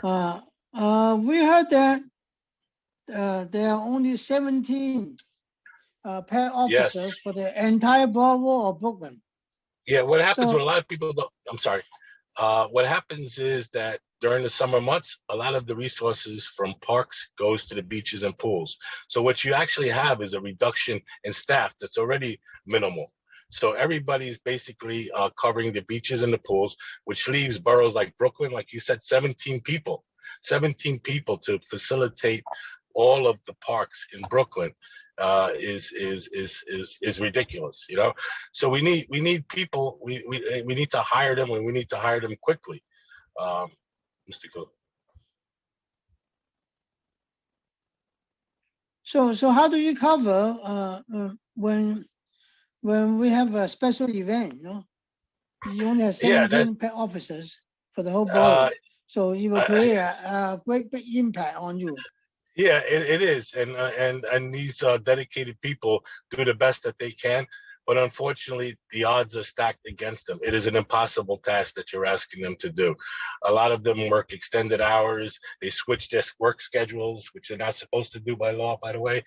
We're dealing with a grievance on that issue. We need to hire more. We need to have more funding for overtime. There's no money there for overtime either. I hear that they get these revenues from the permit holders. That money should be used to pay for their overtime when needed. That's the only way I can see this thing working out properly is more staffing. The 130 people that we lost have to be put back in order for us to get things as close to normal as we can. And I appreciate all your efforts, by the way. Thank you, Mr. Pallaro. Yeah. Thank you so much. Thank you. Our next speaker is Jessica Saab of New Yorkers for Parks, who will be followed by Carlos Castel-Croke of the New York League of Conservation Voters. Time starts now. Good afternoon. My name is Jessica Saab, and I am the Advocacy and Communications Project Manager at New Yorkers for Parks. We want to thank the City Council for its strong commitment to restoring essential parks workers' positions in the preliminary budget response this year, and thank Chair Koo for hosting this hearing and inviting us to speak. The Council's commitment to supporting the badly needed staffing levels for city park workers, PEP officers, and urban park rangers is essential to helping our park system rebound. Over the last year, our city's parks became the safest and at some points, the only places to gather in community. New York City communities have a rich history of volunteering in their parks, and this year that was stronger than ever. We work with grassroots volunteer groups every day who take care of their parks in different ways, from cleaning them to planting them to programming them. However, during a season with devastating budget cuts, it remained difficult and unnecessarily complicated for volunteer groups to do their work. Principal among the issues is that of indemnification.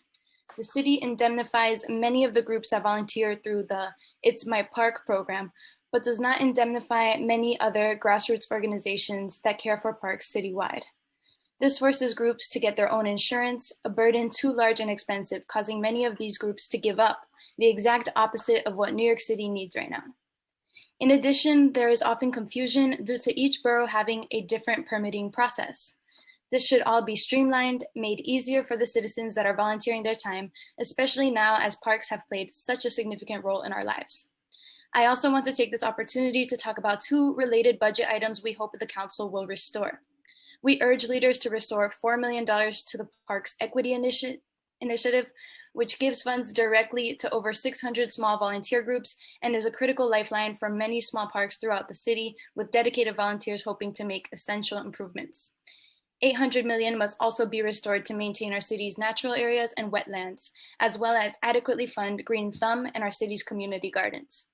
The New York City Parks Department is always asked to do more with less. It is urgent to restore the full budget to ensure parks are safe, clean, and accessible to all New Yorkers, whether part of a small volunteer group hoping to put on events for their communities, or everyday New Yorkers who are just enjoying being outdoors. Thank you. Thank you. Thank you. Our next speaker is Carlos Castel-Croke of New York League of Conservation Voters, who will be followed by Sarah Charlotte Powers of the Natural Areas Conservancy. Time starts now.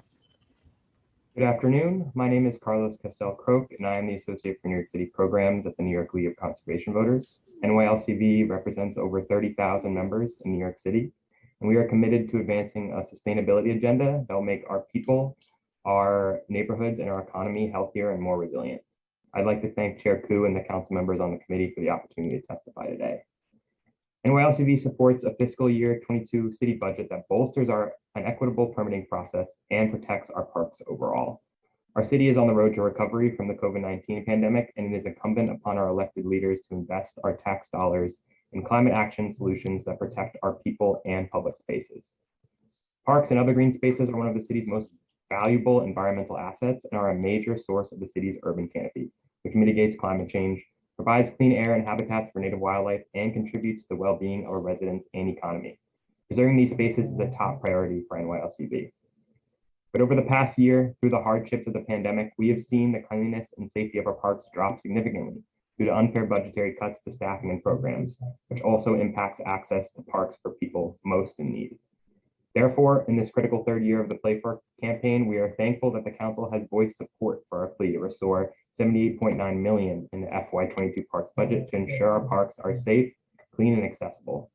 From our platform, I would like to specifically highlight the $4 million for the Parks Equity Initiative, the $9 million for PEP and Urban Park Rangers, and the $8 million for Nature and Resiliency that are all absolutely critical for park safety and operations.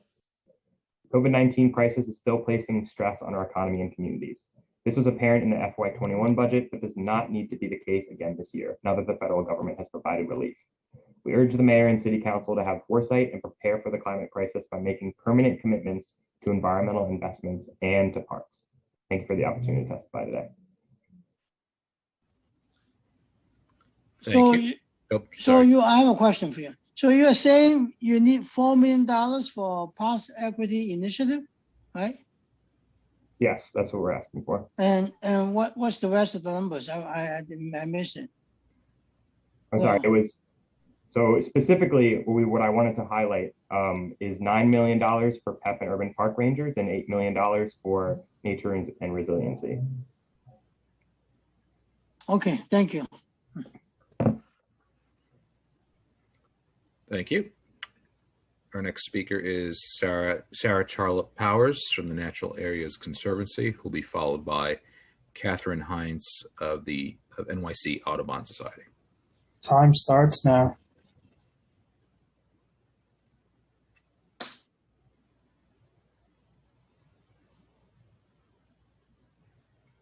Ms. Powers, could you pause for 1 second? I think we just need a second to unmute you.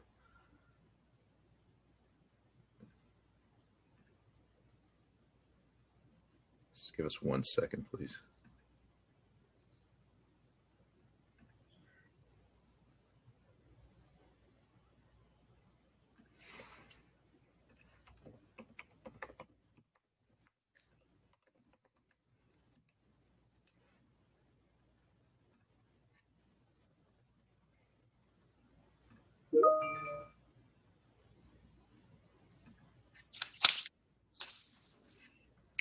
Ms. Powers, can you try to unmute yourself, perhaps? Yes. Oh, great. Okay. Yes, thank you. Please begin. Great, thank you. My name is Helen Forgione. I am reading testimony submitted by Sarah Charlotte Powers, the Executive Director of the Natural Areas Conservancy.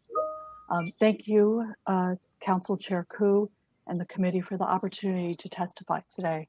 The Natural Areas Conservancy is a nonprofit organization that was formed in 2012 with the goal of increasing the capacity of New York City Parks and its partners to restore and manage the 10,000 acres of forests and wetlands under the agency jurisdiction.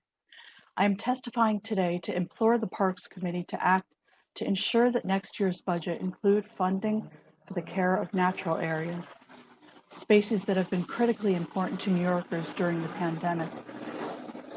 A signature project of our organization was the development of the Forest Management Framework for New York City, which we released in partnership with New York City Parks in spring 2018.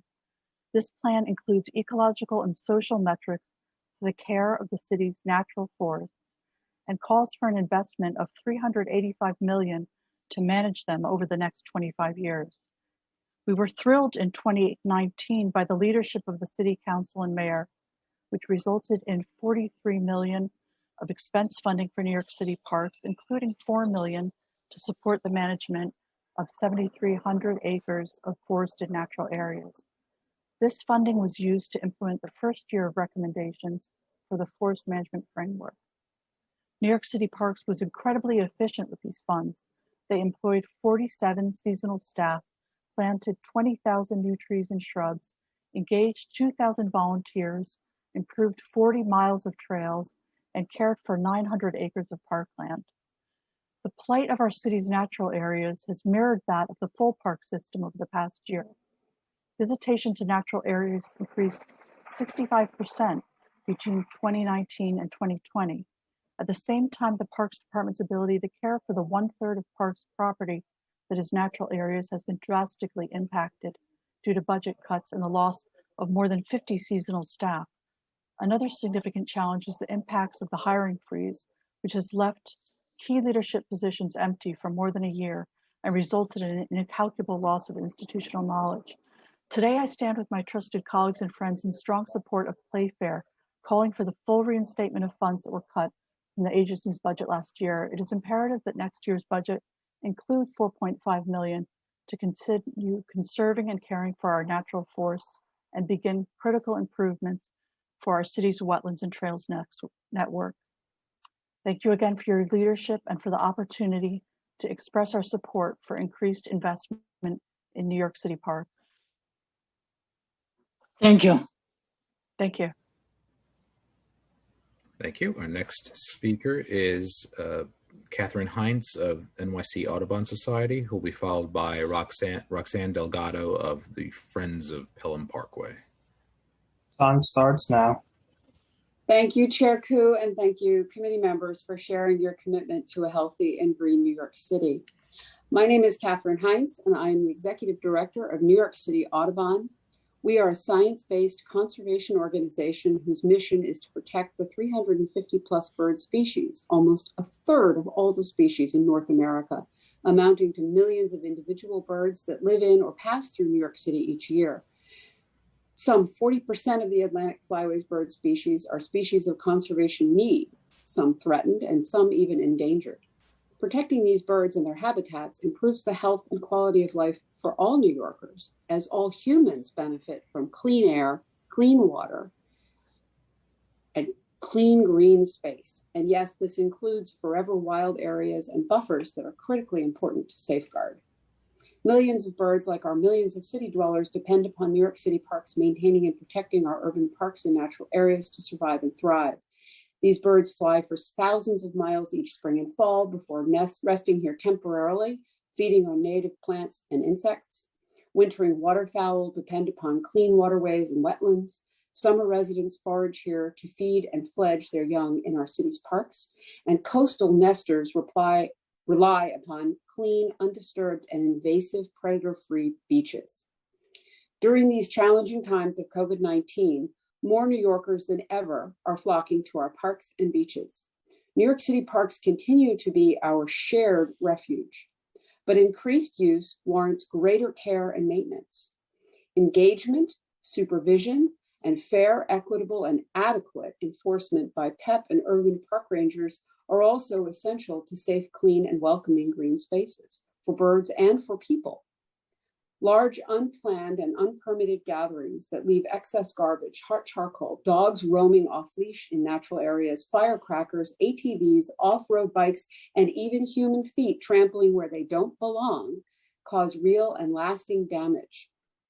We stand proudly with New Yorkers for Parks and the Natural Areas Conservancy in demanding adequate funding for New York City Parks expense budget. Please restore essential funds for PEP, urban park rangers, and horticultural and maintenance staff.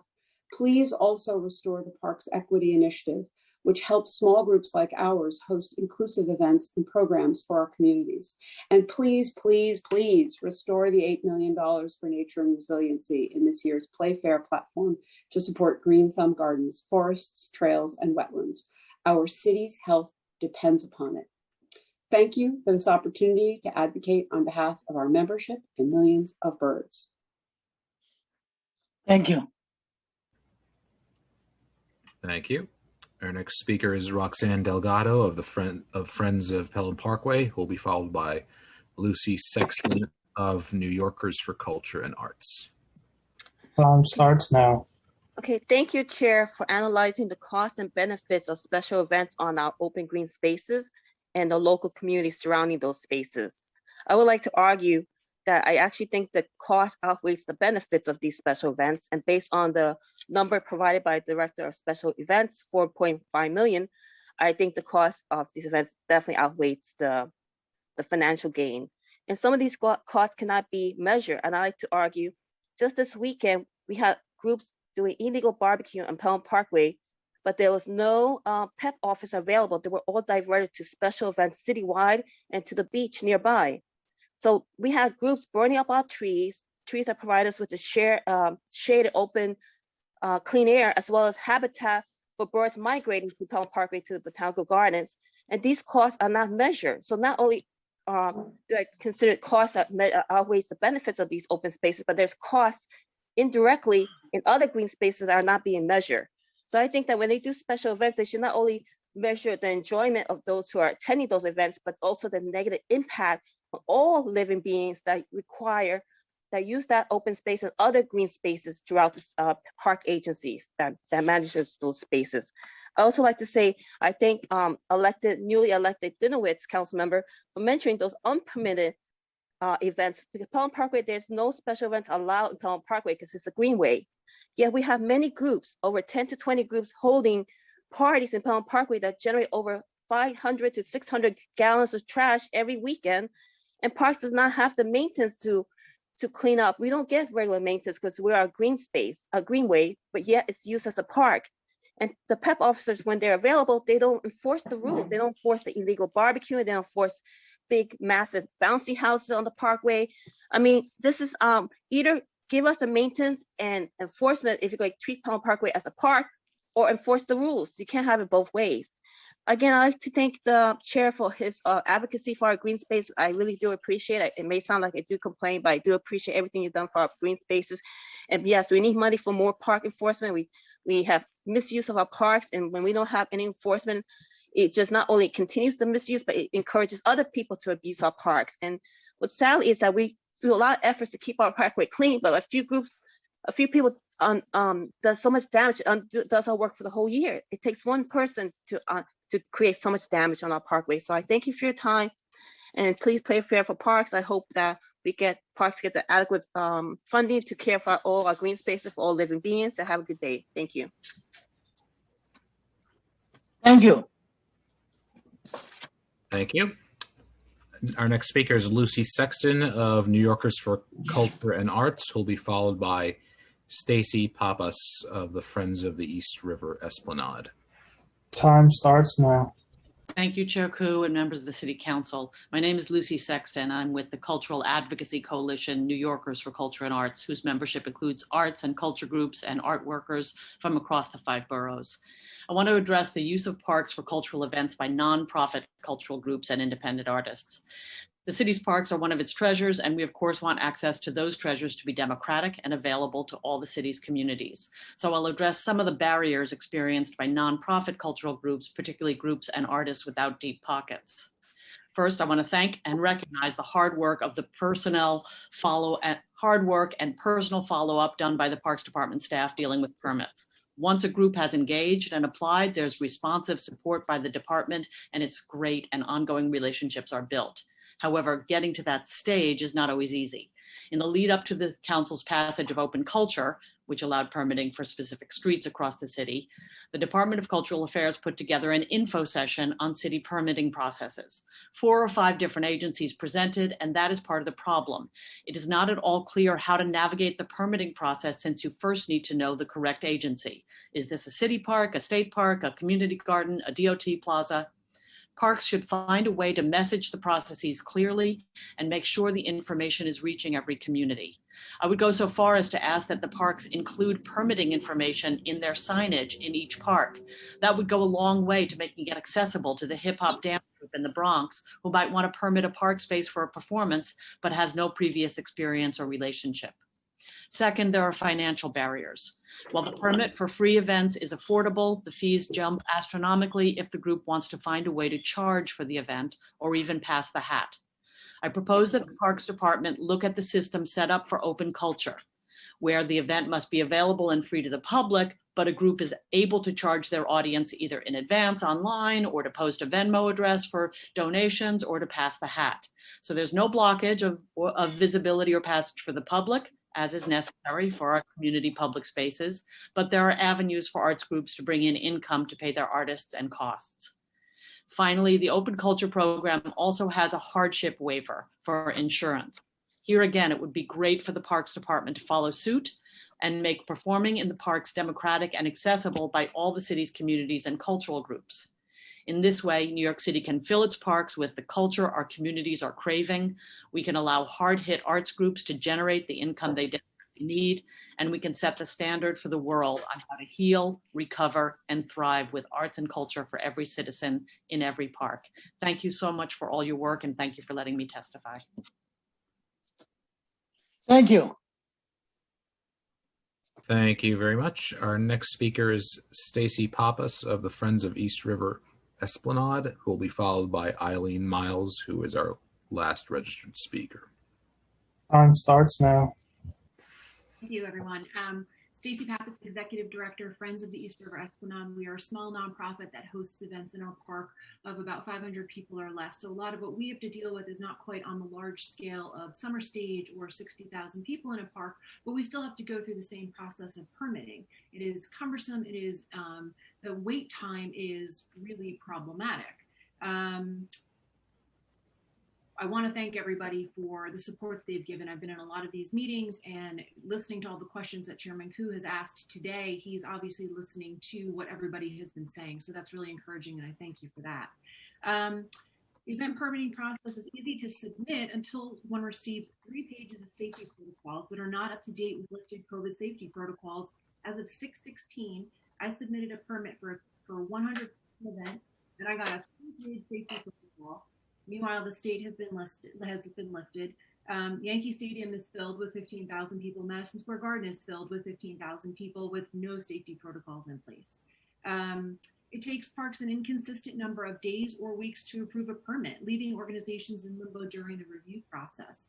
As Chairman Koo pointed out earlier, the length of time spent waiting for approval has caused my organization to cancel events and withdraw permits for events as small as 20 people or as large as 100, just because the online status for the submitted permit simply states under review. There's no indication of a good faith effort to approve or reason for the lengthy review time. In addition, sound permits are obtained through NYPD and not until a week before the event, at which time parks can deny or contradict the sound permit that was issued by NYPD. The permitting process for volunteer activities is the same. It takes 30 days for approval, and because of short staffing, submitted permits are often forgotten, requiring multiple rounds of follow-up by the organizer. Volunteer activities require lead time to allow for sign-up, are weather-driven and seasonal, and require material support from parks.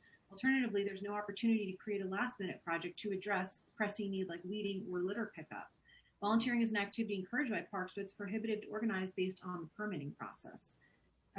Please incorporate supportive staffing measures so that communities can actively enjoy and care for the parks that they love. Streamline the permitting process, make it easier for people to get their approvals in the time that they need in order to get the organizations time to plan, to get their vendors secured, and to get the word out that an event is happening, that they want people to come and enjoy it, especially now that things are opening up. People are actively seeking events. We've gotten plenty of emails and calls about when we're going to start doing things again. So we need this process to be quicker and more streamlined. Thank you.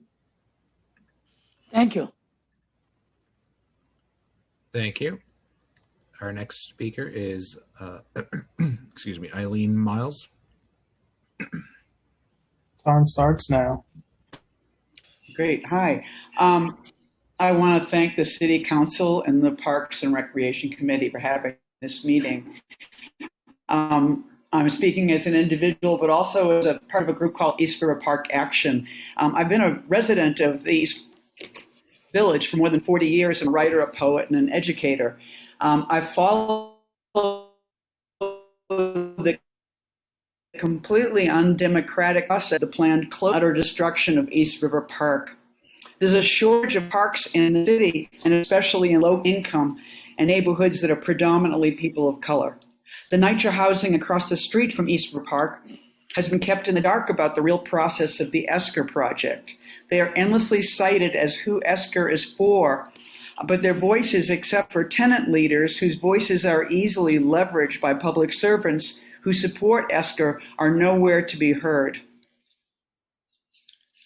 The NYCHA residents have submitted thousands of petitions against this plan. They have marched and recently are going to the polls. Those of us who care about our neighborhood, who have been asking for an oversight meeting on this plan rather than ramming it through, Esker is a ghost of the departing administration. Heat is the #1 killer in New York City, yet the city council is allowing the removal of 1,000 trees next to FDR. What we're looking at is a real danger to the residents in terms of air quality, heat, and the mental and physical well-being provided by green space. Also, East Villa Park is the home of 120 different species of birds. There's so much natural disaster in the impending destruction of this park. Also, as a New Yorker, I know a 3 or 4 year project, as projected by the city, is a 10-year project, and it is already over budget. And this project is potentially being given to a construction company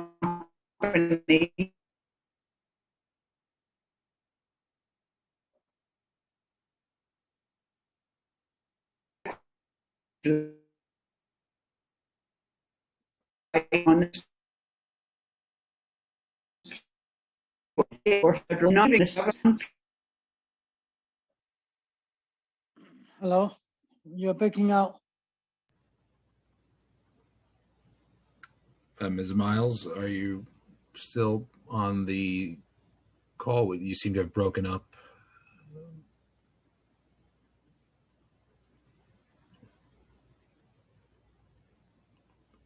It appears we have lost her at this point. Give us 1 second, please.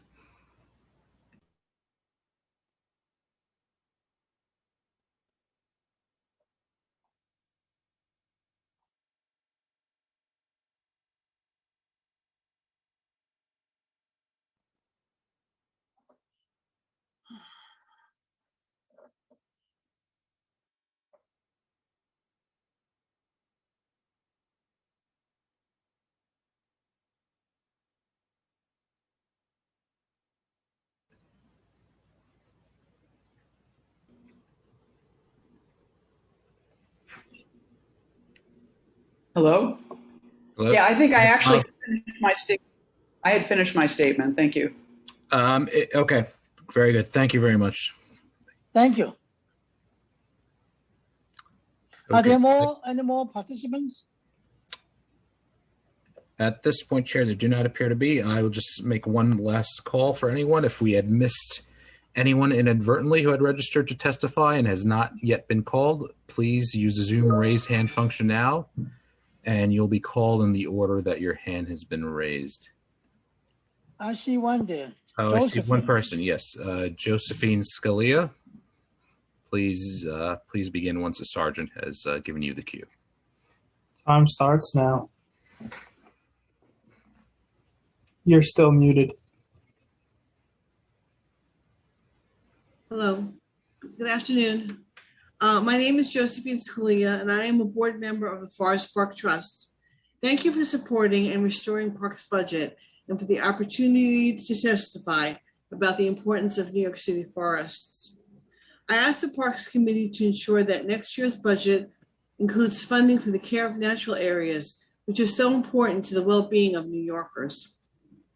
The Forest Park Trust is a nonprofit organization founded in 1997. We work with partnerships in New York with New York City Parks and the Forest and Highland Park Administration in its effort to manage, care for, and secure funding for programs and park improvements. In 2019, Forest and Highland Park benefited from the City Council's $4 million, which funded the Natural Areas and the Forestry Management Framework, FMF, plan. An FMF study was actually conducted by the Natural Areas Conservancy in Forest Park and found that 64% of our patrons used our natural areas.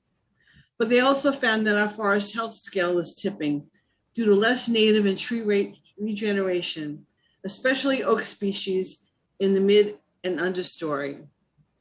Can you imagine Forest Park without its towering trees and its large cradling canopy?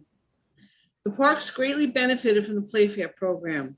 We hired seasonal staff that removed trash, invasive plants, maintained trails, reforested sections, and provided a consistent presence within the forest interiors.